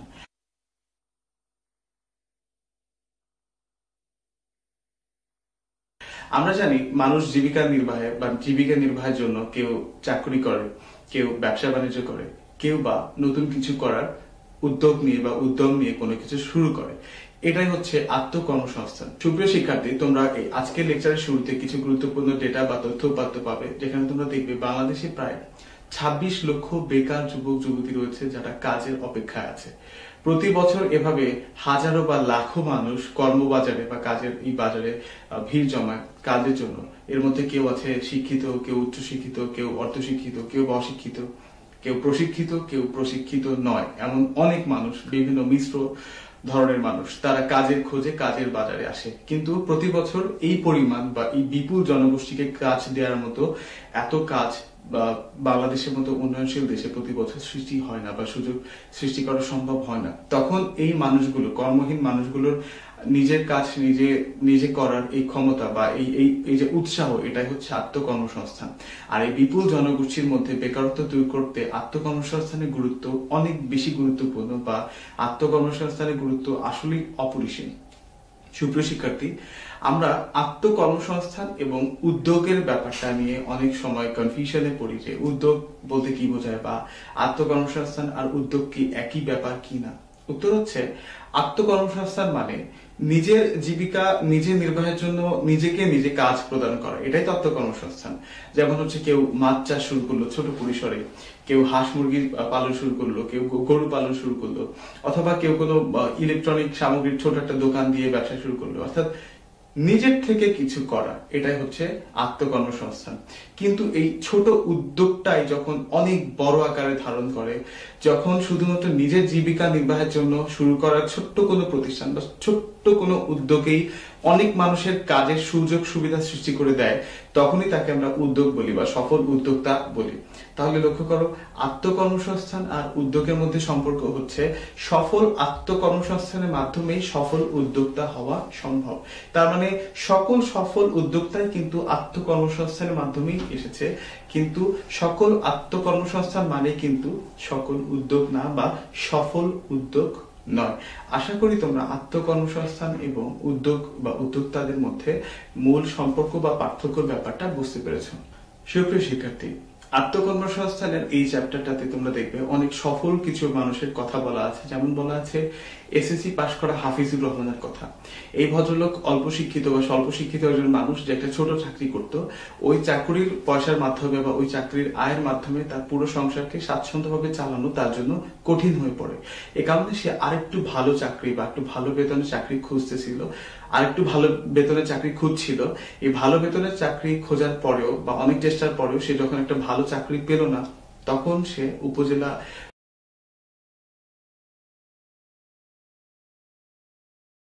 কৃষি অফিসার বা কৃষি কর্মকর্তার তারপর সে আরো বেশি প্রশিক্ষণ নিল, সবজি চাষ সম্পর্কে আরো বেশি জানলো। এখন দেখো এই শুধুমাত্র একটা সবজি অর্থাৎ করলা চাষের মাধ্যমে সে আজ স্বাবলম্বী। সে আজ তার পরিবারকে সাপোর্ট দিতে পারছে, পরিবারের সুযোগ সুবিধা বেশি ভালো করে আরো দেখতে পাচ্ছে, স্বাচ্ছন্দ্যে জীবনযাপন করতে পারছে, যেটা নাকি সে একটা ছোট চাকরি করে আগে পারতো না। আরো ভালো চাকরির জন্য সে অনেক চেষ্টা করেও কিন্তু চাকরি পায়নি। তাহলে এখানে এই হাফিজুর রহমানের সফল উদ্যোগের মধ্যে আমরা কয়েকটা ব্যাপার কিন্তু খুব ভালোভাবে বুঝতে পারি। তা হচ্ছে একটা হচ্ছে বার্নিং ডিজায়ার, যেটাকে আমরা বলি, বা অনেক বেশি চাওয়া, যেটা আমাকে করতেই হবে, আমাকে পারতেই হবে, আমি পারবো। এই যে নিজের উপর বিশ্বাস, আত্মবিশ্বাসটা অনেক বেশি গুরুত্বপূর্ণ আত্মকর্মসংস্থান সৃষ্টির জন্য। আগে নিজেকে বিশ্বাস করতে হবে যে হ্যাঁ, আমি এটা শুরু করে আমি এটা করতে পারবো। এই বিশ্বাস রেখে তারপরে বাজার সম্পর্কে ধারণা নিয়ে যে আমি কি এমন একটা জিনিস শুরু করব বা এমন একটা জিনিস উৎপাদন শুরু করব যেটা মানুষ কিনবে বা যেটা মানুষের প্রয়োজন। এখন দেখো, সবজি কিন্তু সবাই নিত্য নৈমিত্তিক বাজার বা দৈনন্দিন বাজারের একটা ছোট একটা উপাদান। মানুষ কিনে এই সবজি, সবাই সবজি কিনে খায়। তাহলে হাফিজুর রহমান এই যে সবজি চাষ শুরু করলো এবং সে সফল হলো, এর পেছনে যদি আমরা কিছু উপাদান লক্ষ্য করি যে কেন সে সফল হতে পারলো, প্রথমে হবে তার আত্মবিশ্বাস, তার সাহস, তারপরে হবে তার বাজার বিশ্লেষণ। সে চিন্তা করেছে যে আমি কি উৎপাদনে গেলে বা মানুষের জন্য কোন সেবা বা কোন পণ্যটা প্রস্তুত করলে এটা মানুষ আমার কাছ থেকে কিনবে এবং আমিও আর্থিকভাবে সফল হব। তারপর সে কি করলো, এরকম একটা সুন্দর সবজি চাষ করবে, এই সিদ্ধান্তটা নিল। তারপর হচ্ছে প্রশিক্ষণ। লক্ষ্য করো, প্রশিক্ষণ ছাড়া কিন্তু কেউ সফল হতে পারে না। আমরা আজকের ক্লাসের শেষে গিয়ে আত্মকর্মসংস্থানের জন্য প্রশিক্ষণের গুরুত্ব নিয়ে বিস্তারিত আলোচনা করব। তাহলে চলো পরের টপিকে যাওয়া যাক। সুপ্রিয় শিক্ষার্থী, আমরা ইতিমধ্যেই আত্মকর্মসংস্থান ও উদ্যোগের মধ্যে সম্পর্ক এবং সূক্ষ্ম যে পার্থক্যটা আছে এটা নিয়ে আলোচনা করেছি। তো এখান থেকে তোমাদের ছোট্ট একটু বাড়ির কাজ দেওয়া যায় এই ছোট আলোচনা থেকে। তা হচ্ছে তোমাদের আশেপাশে, তোমাদের স্কুলে, তোমাদের বাসায় এরকম আত্মকর্মসংস্থানমূলক ছোট ছোট কোনো উদ্যোগ বা ছোট ছোট কোনো এই কর্ম পরিকল্পনা দেখলে তোমরা একটা তালিকা করবে যে এই মানুষগুলো নাম এবং তাদের আত্মকর্মসংস্থানের বিষয় নিয়ে ছোট্ট তালিকা করবে। তাতে তোমরা ব্যাপারটা আরো ভালো বুঝবে। যেটা আমরা শুরুতে বলছিলাম, ধরো কেউ মাছ চাষ শুরু করেছে, কেউ গাভী অর্থাৎ গরু পালা শুরু করেছে, কেউ হাঁস মুরগি চাষ শুরু করেছে, হাঁস মুরগি পালন শুরু করেছে। তোমরা এগুলো নোট ডাউন করতে পারো যে এরকম 10টা আত্মকর্মসংস্থানের ক্ষেত্রে আমরা দেখেছি এই মানুষগুলো এইভাবে শুরু করেছে।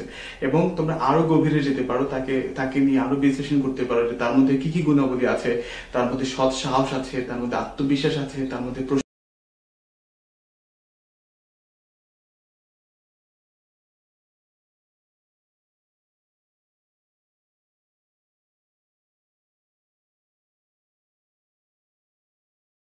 কেন আত্মকর্মসংস্থান অনেক বেশি। To learn more about the very interesting historical place. And let us gather as much information about this World Heritage Site as we can while watching the video or reading through the text.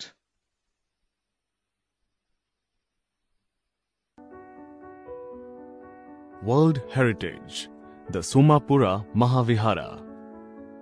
Paharpur is an important archaeological site situated in a village named Paharpur in Naugaon district of northern Bangladesh. Naugaon is mainly plain land, but in the middle of it stood a hill covered with jungle. When the jungle was cleared and the hill excavated, there emerged a lofty ruin of an ancient temple. The temple is about 24 meters high from the surrounding level. Pahar means hill. Hence the name Paharpur. The Pahar site has been excavated and re-excavated a number of times by archaeologists. Sir Alexander Cunningham, Archaeological Surveyor of India, visited the place in 1879. He intended to carry out an extensive excavation but was prevented by the landowner. Nevertheless, he was satisfied with whatever excavation he was permitted to carry out. The site was declared to be protected by the Archaeological Survey of India in 1919 under the Ancient Monuments Preservation Act of 1904. The schematic and regular excavation started jointly by the Archaeological Survey of India and Varendra Research Society of Rajshahi and Calcutta University in 1923.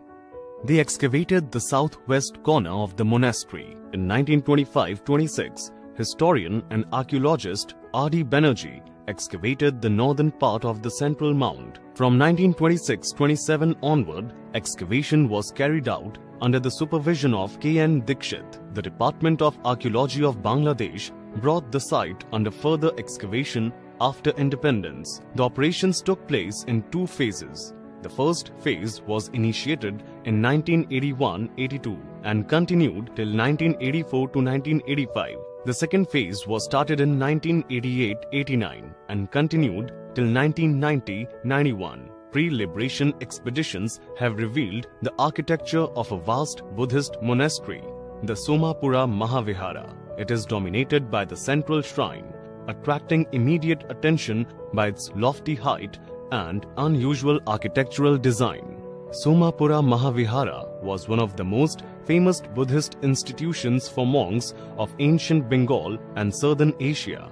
The excavated complex at Paharpur has been identified as Somapura Mahavihara, built by the second Pala king Dharmapala 781 to 821 AD. Some clay seals from the ruins bear the inscription Shri Somapure Shri Dharmapala Deva Mahavihariyarya Bhikshu Sanghasya. The Pala rulers were devout Buddhists and they found a number of monasteries throughout their growing empire. Some of them became great centers of learning and their reputation quickly spread throughout Asia. Somapura Mahavihara's close relationship with the ruling dynasty implied that it shared the political ups and downs of its benefactors. Hope you all enjoyed the description of this amazing archaeological site. After the class, surely revise the text to make sure you understand and remember all the information shared. Now, let's do a very interesting exercise. Did you find any new word in the text? Let's see if you can match the words in set A with the meanings in set B, using your understanding of the text, of course.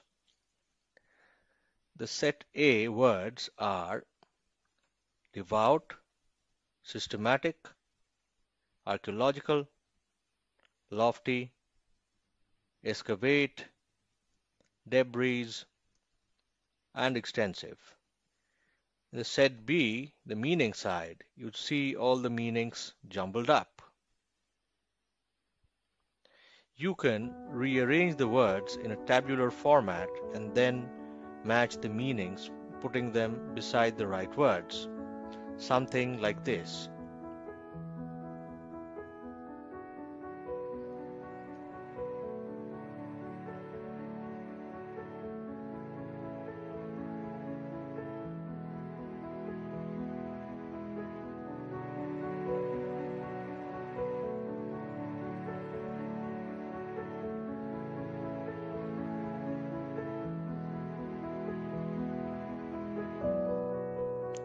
Hope by now all of you managed to match the meanings with the right words.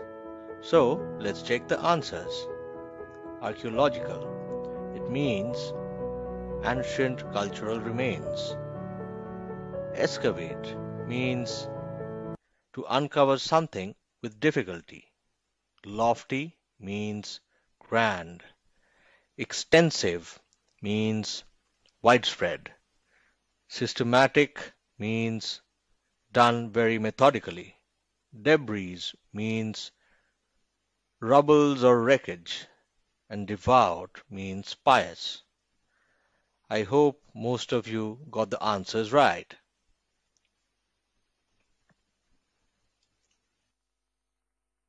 Now, let us test our understanding of the text with the help of some multiple choice questions. Question number 1. Fill in the blanks. Paharpur is a.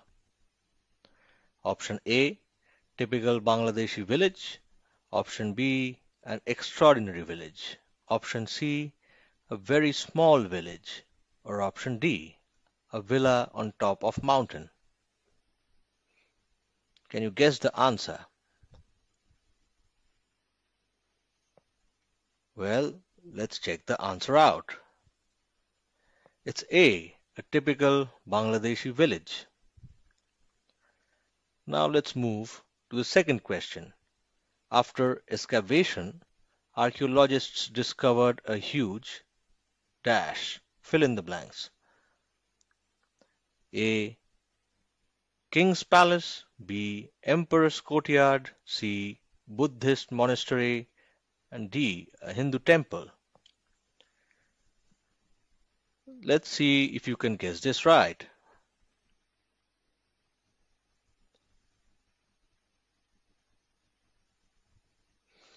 Well, let's check the answer now. It's C, a Buddhist monastery. Continuing with the MCQs. Question number 3.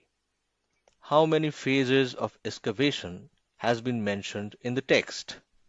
A4, B5, C6, and D7. Which one do you think is the right answer? A, B, C, or D? Let's quickly check the answer. It's B, 5. Hope you got that right. Now let's go to question number 4. What objects indicate that the site was built by the second Pala king? A, earthen seals. B, ceramic seals. C, stone seals. And D, iron seals.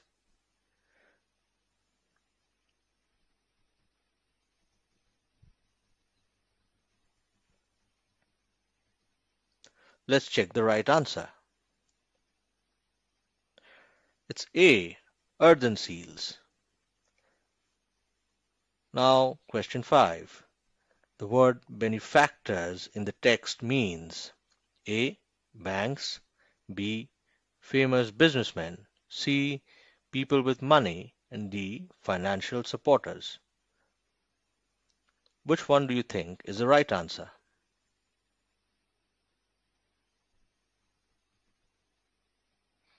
Let's quickly check the right answer. It's D, financial supporters.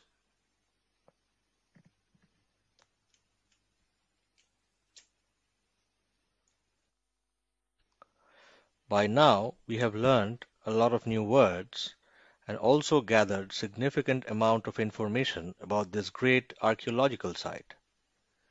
So let's do another exercise. Let us revise about Somapura Mahavihara once more by reading the text together again.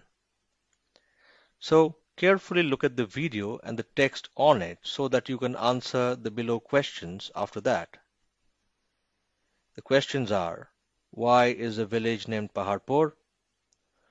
Where is it located? What is it famous for?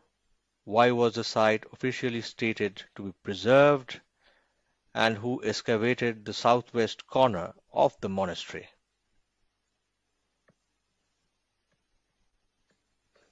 Now that we have read the text again, let us discuss the answers together.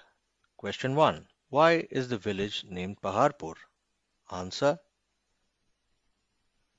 There is a hill in that village. That's why it is called Paharpur. Question 2. Where is it located? Answer. It is located in the middle of Nagaon district in North Bengal. Question 3. What is it famous for? Answer. It is famous for its relics of the ancient Buddhist monastery. Question 4. Why was the site officially stated to be preserved? Answer. It was done to protect the relics of ancient materials of that place. And question 5. Who excavated the southwest corner of the monastery? Answer. Archaeological Survey of India and Virendra Research Society of Rajshahi and Kolkata University excavated the southwest corner of the monastery. So you can see all the information you see here are available in the text. The better you comprehend the meaning of the text, the better you can answer the questions. Now, let us quickly recap what we learned today.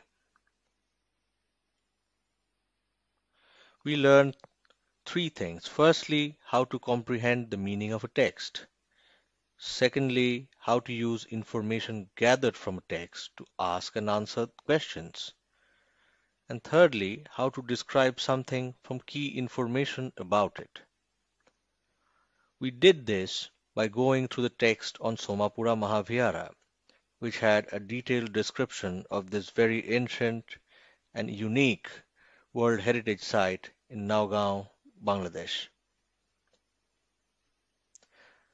Now, let us look at the homework for the lesson today.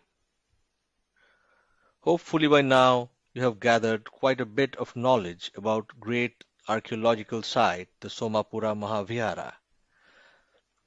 Let's try to do something interesting from the learnings of today. Please try to find an old or ancient relic in your town or village and write about it, answering the below questions. Number 1. When was it established? Number 2. Who built it? Number 3. How does it look like? Number 4. How big is it? Number 5. What is it for? Number 6. What is the present condition of the site? And number 7. Why do you like it? If you do not find any such ancient relic in your town or village, surf the internet, select one and write about it.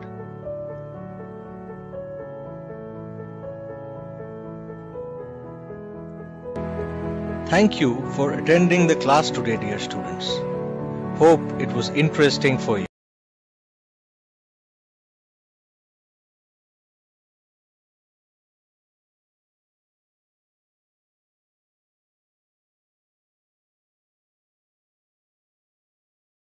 ক্লাসে যে সমস্ত বাড়ির কাজ দেওয়া হলো সেগুলো অবশ্যই সংশ্লিষ্ট সাবজেক্টের খাতায় লিখে রাখবে। বিদ্যালয় খুললে খাতাটি বিষয় শিক্ষকের কাছে জমা দিতে হবে মূল্যায়নের জন্য। এই মার্কস ধারাবাহিক মূল্যায়নে যোগ হবে। সুস্থ থাকো, ভালো থাকো, সরকারি নির্দেশনা মেনে ঘরে অবস্থান করো এবং স্বাস্থ্যবিধি মেনে চলো।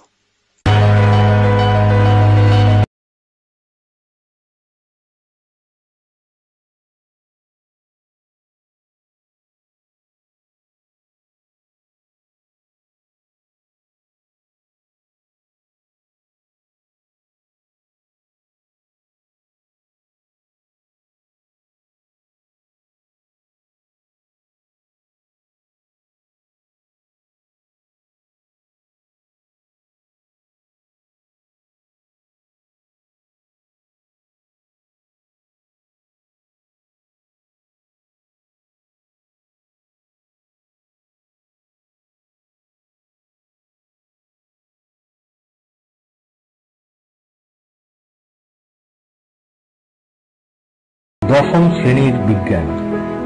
আজকের টপিক নবম অধ্যায় দুর্যোগের সাথে বসবাস লিভিং উইথ ডিজাস্টার চ্যাপ্টারের দুটি পার্ট 9.1 জলবায়ু পরিবর্তনের প্রভাব এবং 9.2 পরিবেশগত সমস্যা।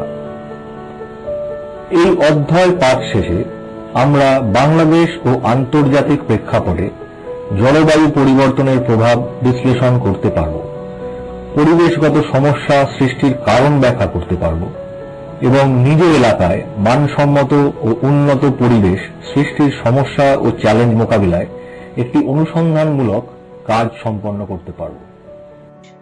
Living with disaster. বন্যা, ঘূর্ণিঝড়, খরা ইত্যাদি প্রাকৃতিক দুর্যোগ আমাদের কাছে খুবই পরিচিত কারণ আমাদের দেশ নানান সময়ই এই সব দুর্যোগের সম্মুখীন হয়েছে। এই সব দুর্যোগে প্রচুর ক্ষয়ক্ষতি হয়, যা আমাদের অর্থনৈতিক বিকাশের বাধা হয়ে দাঁড়াচ্ছে। এখন আমরা এই সব দুর্যোগের কারণ সম্পর্কে বিস্তারিত জানব এবং কিভাবে এই সব দুর্যোগকে এড়ানো যায় তাও আলোচনা করব। জলবায়ুর পরিবর্তনের প্রভাব, effect of climate change. Bangladesh প্রেক্ষাপট, বাংলাদেশ পার্সপেক্টিভ। 1. ঋতুর পরিবর্তন। আগে বাংলাদেশে 6 ঋতু হতো। এখন বিশ্ব উষ্ণায়নের কারণে এই ঋতুগুলির বৈশিষ্ট্য লোপ পাচ্ছে। আষাঢ় শ্রাবণ ছাড়াও আশ্বিন মাসেও ভারী বৃষ্টিপাত হচ্ছে, অসময়ে বন্যা হচ্ছে, শীতকাল ধীরে ধীরে কমে আসছে, গ্রীষ্মকালে অনেক বেশি গরম পড়ছে, কখনো কখনো তাপমাত্রা 45 থেকে 48 ডিগ্রি পর্যন্ত উঠে যাচ্ছে। অন্যদিকে শীতকালে তাপমাত্রা মাঝে মাঝে অনেকটাই কমে যাচ্ছে। অস্বাভাবিক গরম ও শীতের কারণে প্রাণহানিও ঘটছে। 2. বন্যা। বাংলাদেশ নদীমাতৃক দেশ, তাই বন্যা একটি স্বাভাবিক ব্যাপার। বন্যার ফলে জমিতে পলিমাটি পড়ে, যার ফলে ফসলের ফলন ভালো হয়, কারণ জমির উর্বরতা বাড়ে। কিন্তু জলবায়ু পরিবর্তনের প্রভাবে ঘন ঘন বন্যা দেখা যাচ্ছে, যা ফসল থেকে শুরু করে উদ্ভিদ, প্রাণী, মানুষের প্রাণ কেড়ে নিয়েছে। 1988, 1995, 1998, 2005 সালে বাংলাদেশে ব্যাপক বন্যা হয়, যার কারণে দেশের অর্থনীতির উপর কুপ্রভাব পড়েছে। যশোর, ঢাকা এই সমস্ত অঞ্চল প্লাবিত হচ্ছে। 3. নদী ভাঙন। নদী ভাঙনের ফলে অনেক মানুষ তাদের বাসা হারিয়েছে, আবাদি জমিও পানির তলায় তলিয়ে গেছে। গৃহহীন মানুষগুলো যাযাবরের মতন বাস করছে বস্তিতে, তাদের খুবই করুণ অবস্থা। নদী ভাঙনের ফলে 1,80,000 হেক্টর জমি পদ্মা, যমুনা, মেঘনা নদীর গর্ভে হারিয়ে গেছে। খরা। বৈশ্বিক উষ্ণতার ফলে বৃষ্টিপাতে প্রচুর প্রভাব পড়ছে। বৃষ্টিপাত কোনো কোনো জায়গায় অতিরিক্ত কমে যাওয়ায় ফসলের ফলনের উপরও তার কুপ্রভাব পড়ছে। 5. পানির লবণাঙ্কতা। জলবায়ুজনিত পরিবর্তনের ফলে সমুদ্রের পানির উচ্চতা বেড়ে যাওয়ায় সমুদ্রের লবণাক্ত পানি দেশের মিঠা পানির নদ, নদী, হ্রদ, ভূগর্ভে প্রবেশ করছে। ফলে এতে মাটি লবণাক্ত হয়ে পড়ায় ফসল উৎপাদনে ব্যাঘাত ঘটতে পারে। খাওয়ার পানির প্রচন্ড অভাব দেখা যেতে পারে। তথ্য অনুযায়ী সাম্প্রতিককালে বাংলাদেশের দক্ষিণ পশ্চিমাঞ্চলে 8,30,000 হেক্টর লবণাক্ত হয়ে কৃষি অনুপযোগী হয়ে গেছে। এই রকম চলতে থাকলে 2050 সালে চাল, গমের উৎপাদন হ্রাস পাবে এবং 2100 সালে দক্ষিণ পশ্চিমাঞ্চল, উপকূলীয় বাগেরহাট, খুলনা ও সাতক্ষীরা জেলার 18% জমি লবণাক্ত হয়ে যাবে। 6. সামুদ্রিক প্রবাল ঝুঁকি। সাধারণত 22 থেকে 28 ডিগ্রি তাপমাত্রা প্রবালের জীবনযাপনের উপযোগী। জলবায়ুজনিত পরিবর্তনের ফলে সমুদ্রের পানির তাপমাত্রা বেড়েছে। এই বেড়ে যাওয়া তাপমাত্রা প্রবালের জীবনযাপনের ক্ষেত্রে এক মারাত্মক হুমকি। 1960 সালে সেন্ট মার্টিন দ্বীপে যে পরিমাণ প্রবাল ছিল সেটি কমে 30% দাঁড়িয়েছে 2010 সালে। 7. বনাঞ্চল। সাম্প্রতিককালের ঝড়ে বাংলাদেশের একমাত্র বনাঞ্চল সুন্দরবন ক্ষতিগ্রস্ত হয়েছে। সুন্দরবন আমাদের মহামূল্যবান সম্পদ। এই বনাঞ্চল আমাদের সাইক্লোন, হ্যারিকেনের থেকে রক্ষা করে। আবার এই বনাঞ্চল নানান ধরনের জীব বৈচিত্র্যে পরিপূর্ণ। জলবায়ুজনিত পরিবর্তনের ফলে সমুদ্রের পানির উচ্চতা বেড়ে গেলে আমাদের এই বনাঞ্চলও ডুবে যাবে। 8. মৎস্য সম্পদ। জলবায়ুজনিত পরিবর্তনের ফলে মাছের বাসস্থান, খাদ্য সংগ্রহ প্রক্রিয়ায় ব্যাঘাত ঘটে, এমনকি মারাও যায়। পানির তাপমাত্রা 32 ডিগ্রির উপরে উঠে গেলে মাছের পোনা এবং অনেক মাছ মারাও যায়। ঠিক বলেছো। 35 ডিগ্রি তাপমাত্রা রোগ জীবাণু বাড়াতে সাহায্য করে। ফলে পানির তাপমাত্রা বাড়ার সঙ্গে সঙ্গে মাছের রোগ সংক্রমণ বেশি হয়। মিঠা পানিতে সামুদ্রিক লোনা পানি ঢুকে গেলে মিঠা পানির মাছ বাঁচতে পারে না। 9. জীব বৈচিত্র্য। পরিবেশের ভারসাম্য রক্ষার জন্য জীব বৈচিত্র্য রক্ষা করা খুব জরুরি। সঠিক উদ্যোগ নেওয়া না হলে জলবায়ুজনিত পরিবর্তনের ফলে বাংলাদেশে 30% জীব বৈচিত্র্য ধ্বংস হয়ে যেতে পারে। 10. সাইক্লোন। সাইক্লোনের মতো ধ্বংসাত্মক প্রাকৃতিক দুর্যোগের সম্ভাবনা দিনে দিনে বেড়েই চলেছে। 11. স্বাস্থ্য ঝুঁকি। জলবায়ুজনিত পরিবর্তনের ফলে পানি দূষণ, পানিবাহিত রোগ যেমন কলেরা, ডায়রিয়া হয়। ফসলের ক্ষতির সঙ্গে সঙ্গে খাদ্য উৎপাদনেও ঘাটতি হয়। তাপমাত্রা বাড়ার সঙ্গে সঙ্গে রোগ জীবাণুর পরিমাণ ও সংক্রমণ দুই বেড়ে যায়।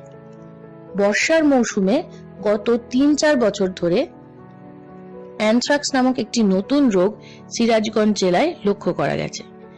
মানুষ এই রোগ থেকে চিকিৎসা দ্বারা বেঁচে গেলেও গবাদি পশুরা বাঁচতে পারে না। তাই জলবায়ুজনিত পরিবর্তনের ফলে স্বাস্থ্যের ঝুঁকি অনেক বেড়ে গেছে। আন্তর্জাতিক প্রেক্ষাপট। Global perspective. ইন্টারগভর্নমেন্টাল panel on climate change IPCC নামক একটি প্যানেল গঠন করা হয়েছে জলবায়ুজনিত পরিবর্তন সংক্রান্ত প্রভাব মূল্যায়নের জন্য। IPCCর চতুর্থ রিপোর্ট AR4 অনুযায়ী জলবায়ুজনিত পরিবর্তনের প্রভাব মারাত্মক এবং ক্রমশ বাড়ছে। পৃথিবীর তাপমাত্রা গত 100 বছরে 0.7 ডিগ্রি সেলসিয়াস বেড়েছে। পাহাড় পর্বতে জমে থাকা বরফের পরিমাণ কমেছে। 1995 থেকে 2006 সালের মধ্যে 11 সাল জুড়ে গরম খুব বেশি পড়েছে। পরবর্তী 2 দশকে পৃথিবীর তাপমাত্রা প্রত্যেক 10 বছরে গড়ে 0.2 থেকে 0.3 ডিগ্রি সেলসিয়াস বাড়বে। অনুমান করা হচ্ছে 2100 সালের মধ্যে পৃথিবীর তাপমাত্রা 1.1 থেকে 6.4 ডিগ্রি সেলসিয়াস পর্যন্ত বাড়বে। তখন নাতিশীতোষ্ণ ও বিষুব রেখা থেকে দূরবর্তী অঞ্চলে পানির প্রাপ্যতা বেড়ে যাবে, কিন্তু বিষুব রেখার মাঝামাঝি ও নিকটবর্তী স্থানে পানির প্রাপ্যতা কমে যাবে। অর্থাৎ কোনো অঞ্চলে বন্যার প্রকোপ হবে, আবার কোথাও ভয়াবহ খরা। 2080 সালের মধ্যে সমুদ্রপৃষ্ঠের উচ্চতা 34 সেন্টিমিটার পর্যন্ত বেড়ে যাবার আশঙ্কা আছে। এইগুলো যদি সত্যিই হয় তবে বাংলাদেশ সহ অন্যান্য নিচু দেশগুলোর অনেকাংশ পানির তলায় তলিয়ে যাবে। তাছাড়া সাইক্লোন, টাইফুন, হ্যারিকেনের মতো প্রাকৃতিক বিপর্যয় আরো বেড়ে যাবে। পরিবেশগত সমস্যা, এনভায়রনমেন্টাল প্রবলেমস। জনসংখ্যা বৃদ্ধি। জনসংখ্যা বৃদ্ধির কুপ্রভাব।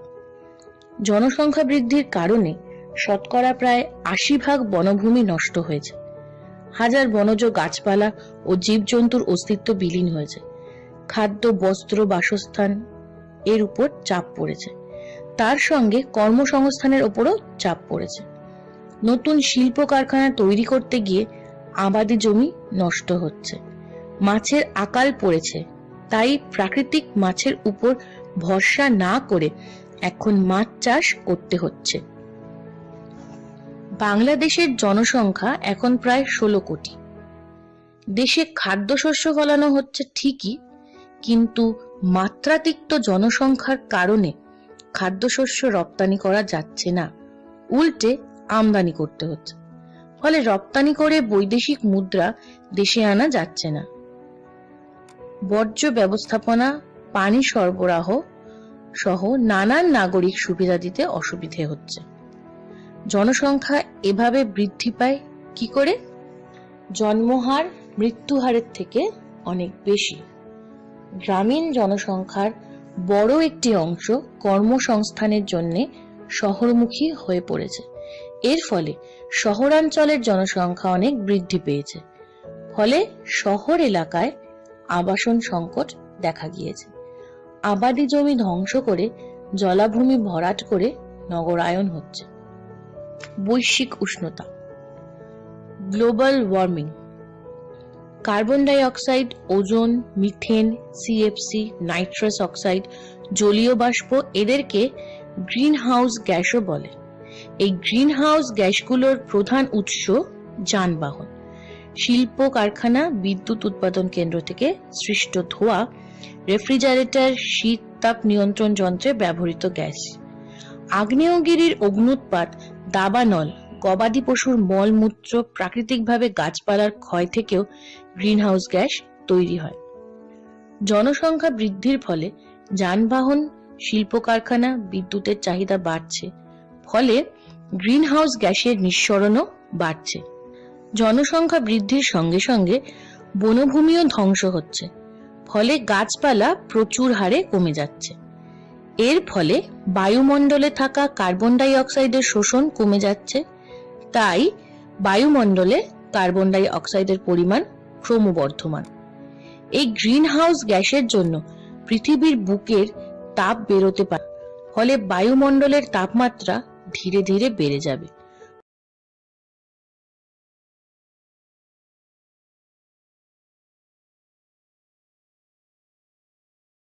বায়ুমণ্ডলে কার্বন ডাই অক্সাইডের পরিমাণ বেড়ে যাওয়াকে কার্বন দূষণ বলে।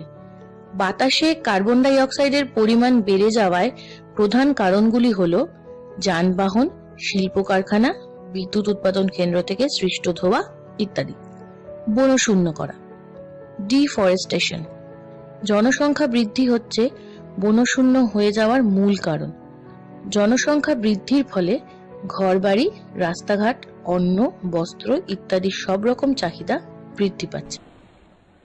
তাহলে আজ আমরা পড়লাম দুর্যোগের সাথে মোকাবিলা চ্যাপ্টারের দুটি পার্ট, জলবায়ু পরিবর্তনের প্রভাব এবং পরিবেশগত সমস্যা। এবার এই অধ্যায়ের কিছু প্রশ্ন বলছি, যা বাড়িতে প্র্যাকটিস করতে হবে। এই প্রশ্নের উত্তরগুলি আমরা পরবর্তী ক্লাসের প্রথমে বলবো। প্রশ্ন 1, ওজোন ছিদ্র কাকে বলে? প্রশ্ন 2, ওজোন স্তর ধ্বংসের ক্ষতিকারক প্রভাব কি কি? প্রশ্ন 3, গ্রিন হাউস কি? প্রশ্ন 4, গ্রিন হাউস গ্যাসগুলি কি কি? প্রশ্ন 5, গ্রিন হাউস এফেক্ট কাকে বলে?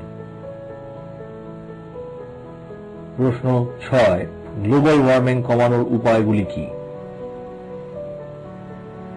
প্রশ্ন 7, দূষণ কাকে বলে? প্রশ্ন 8, বায়ু দূষণ কাকে বলে? Thank you for attending the class today, dear students.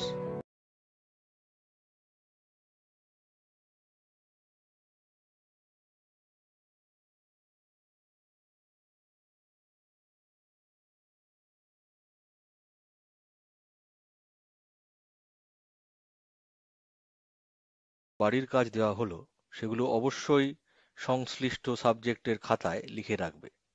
বিদ্যালয় খুললে খাতাটি বিষয় শিক্ষকের কাছে জমা দিতে হবে মূল্যায়নের জন্য।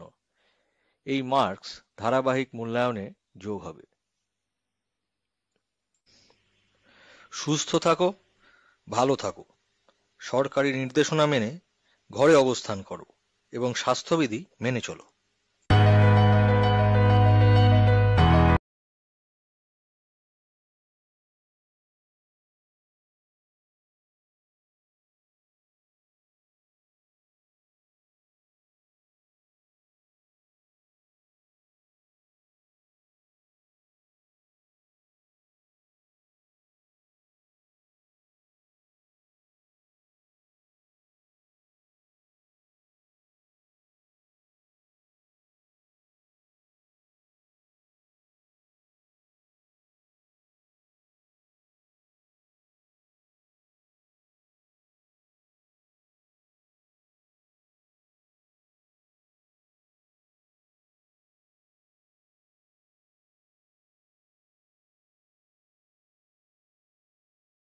ব্যবসায় উদ্যোগ বিষয়ের আজকে বিপণন অধ্যায়ে তোমাদের সাথে আছি আমি তাওহিদ।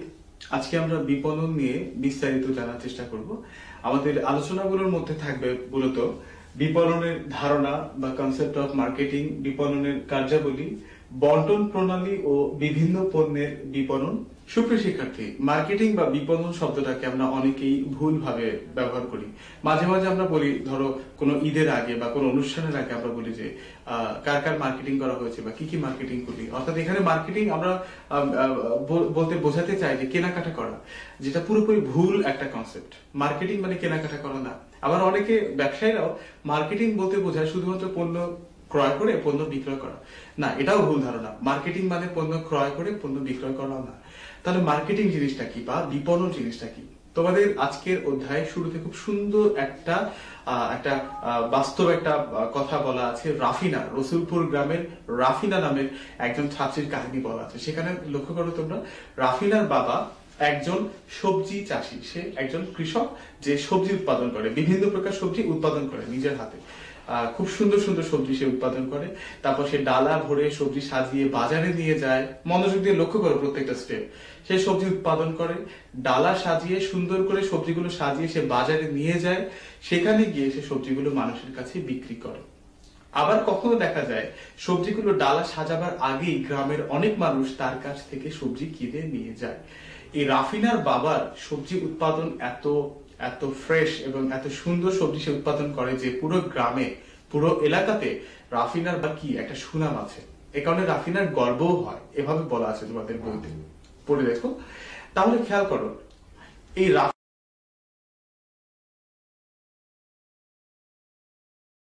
আলটিমেটলি খাবে, তার কাছে বিক্রয় করার আগ পর্যন্ত যে পুরো স্টেপটা, পুরো যে প্রক্রিয়া, পুরো প্রসেস, এই পুরো প্রসেস বা পুরো প্রক্রিয়াটাই হচ্ছে মার্কেটিং বা বিপণন। তার মানে কি দেখো, মার্কেটিং বা বিপণন শুধুমাত্র পণ্য ক্রয় বিক্রয়ের মধ্যে সীমিত নয়।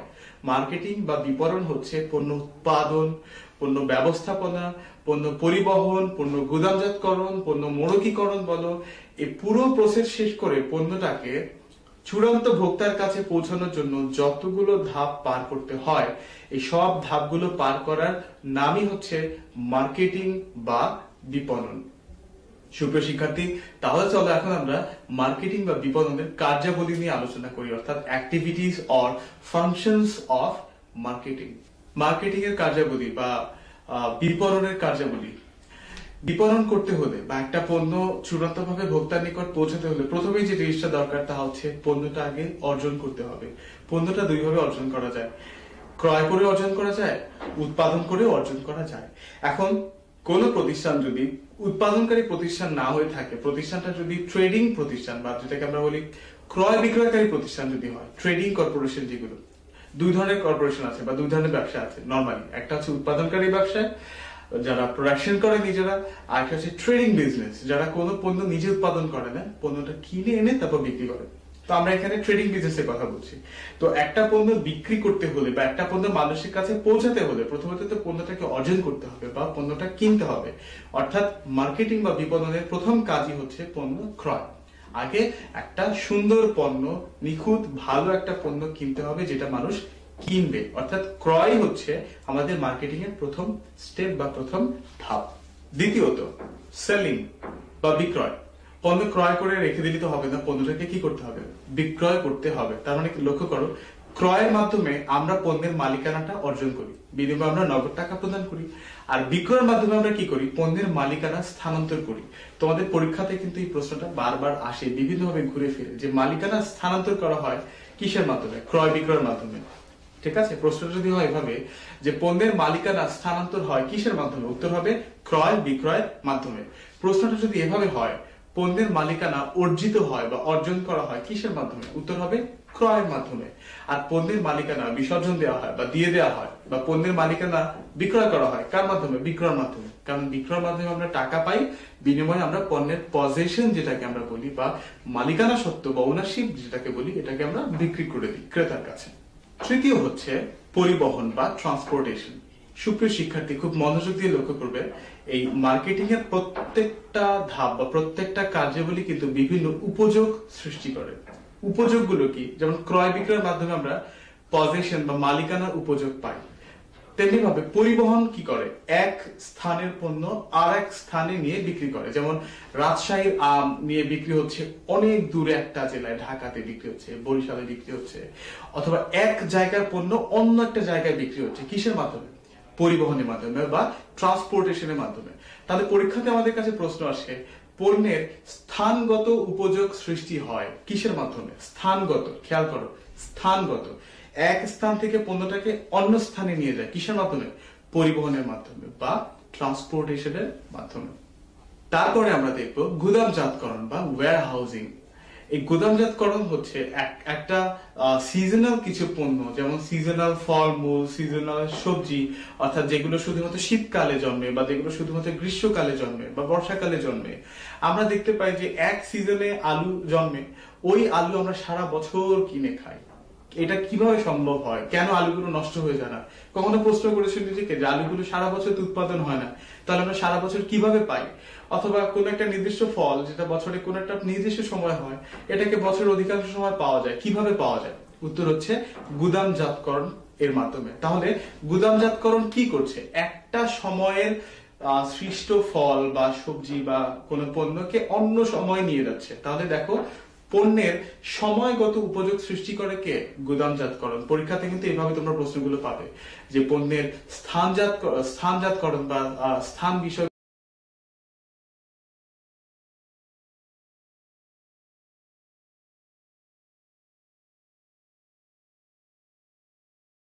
উত্তর কি হবে? গুদামজাতকরণ। সুপ্রিয় শিক্ষার্থী, তারপর হচ্ছে প্রমিতকরণ বা স্ট্যান্ডার্ডাইজেশন।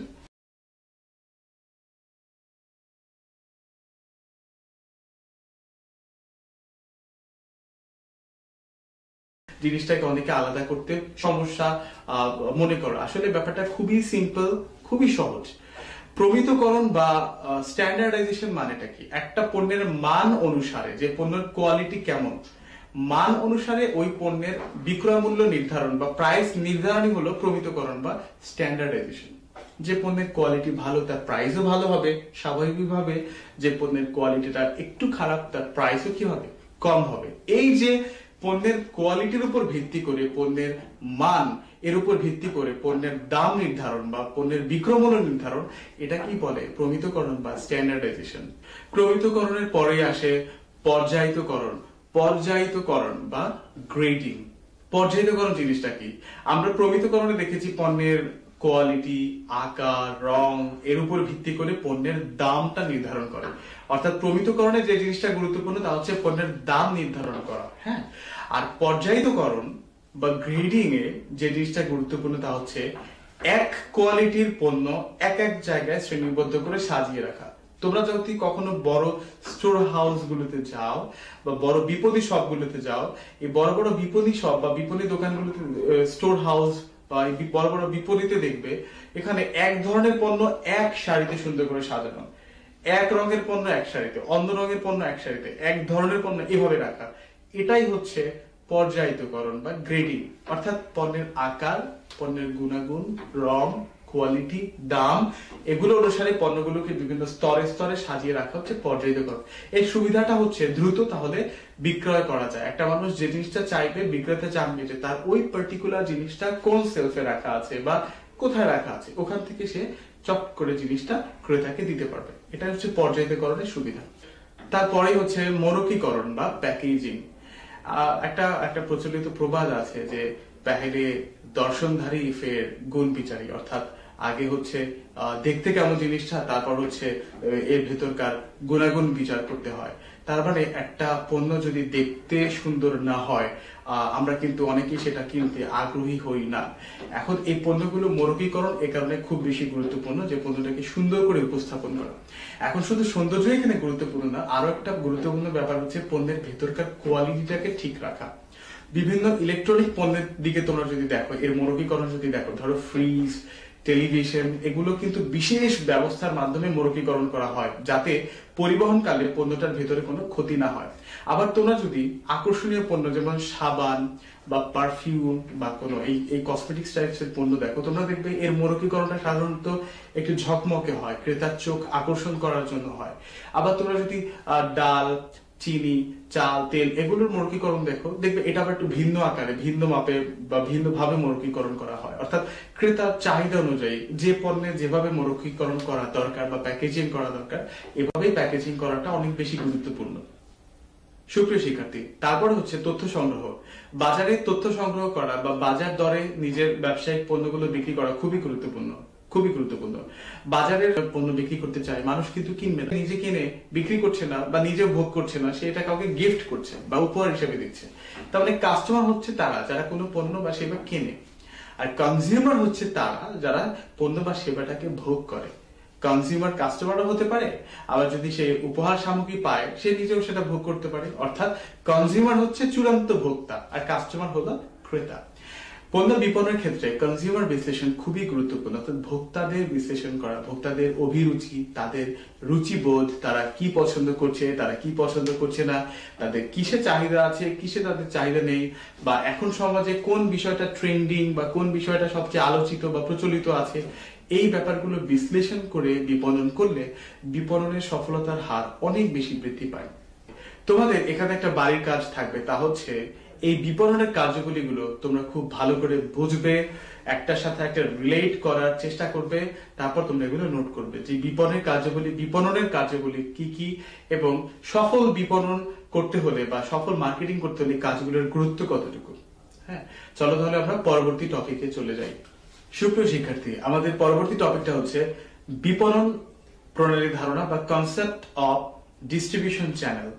এই বিপণন প্রণালী বলতে কি বোঝায়? কিছু কিছু পণ্য আছে যেটা আমরা আজকের লেকচারের শুরুতে দেখেছিলাম, রাফিনার বাবা, মনে আছে? রাফিনার বাবার কাছ থেকে মানুষ সবজি ক্রয় করে, অনেক ভাবে কিন্তু ক্রয় করে। সে তখন সবজিগুলো ডালায় সাজায়, ওই ডালায় সাজানোর আগে গ্রামের অনেক মানুষ তার কাছ থেকে সরাসরি কিনে নেয়। আবার সেই সবজিটা নিয়ে বাজারে যায়, ওখান থেকে অনেকে সবজিটা তার কাছ থেকে কিনে নেয়। কখনো বা চূড়ান্ত ভোক্তারা কিনে নেয়, কখনো বা বাজারে যারা পাইকার আছে বা বাজারে যারা মধ্যস্বত্ব ভোগীরা আছে তারা রাফিনার বাবার কাছ থেকে সবজিটা কিনে তারপর তারা চূড়ান্ত ভোক্তার কাছে বিক্রি করে।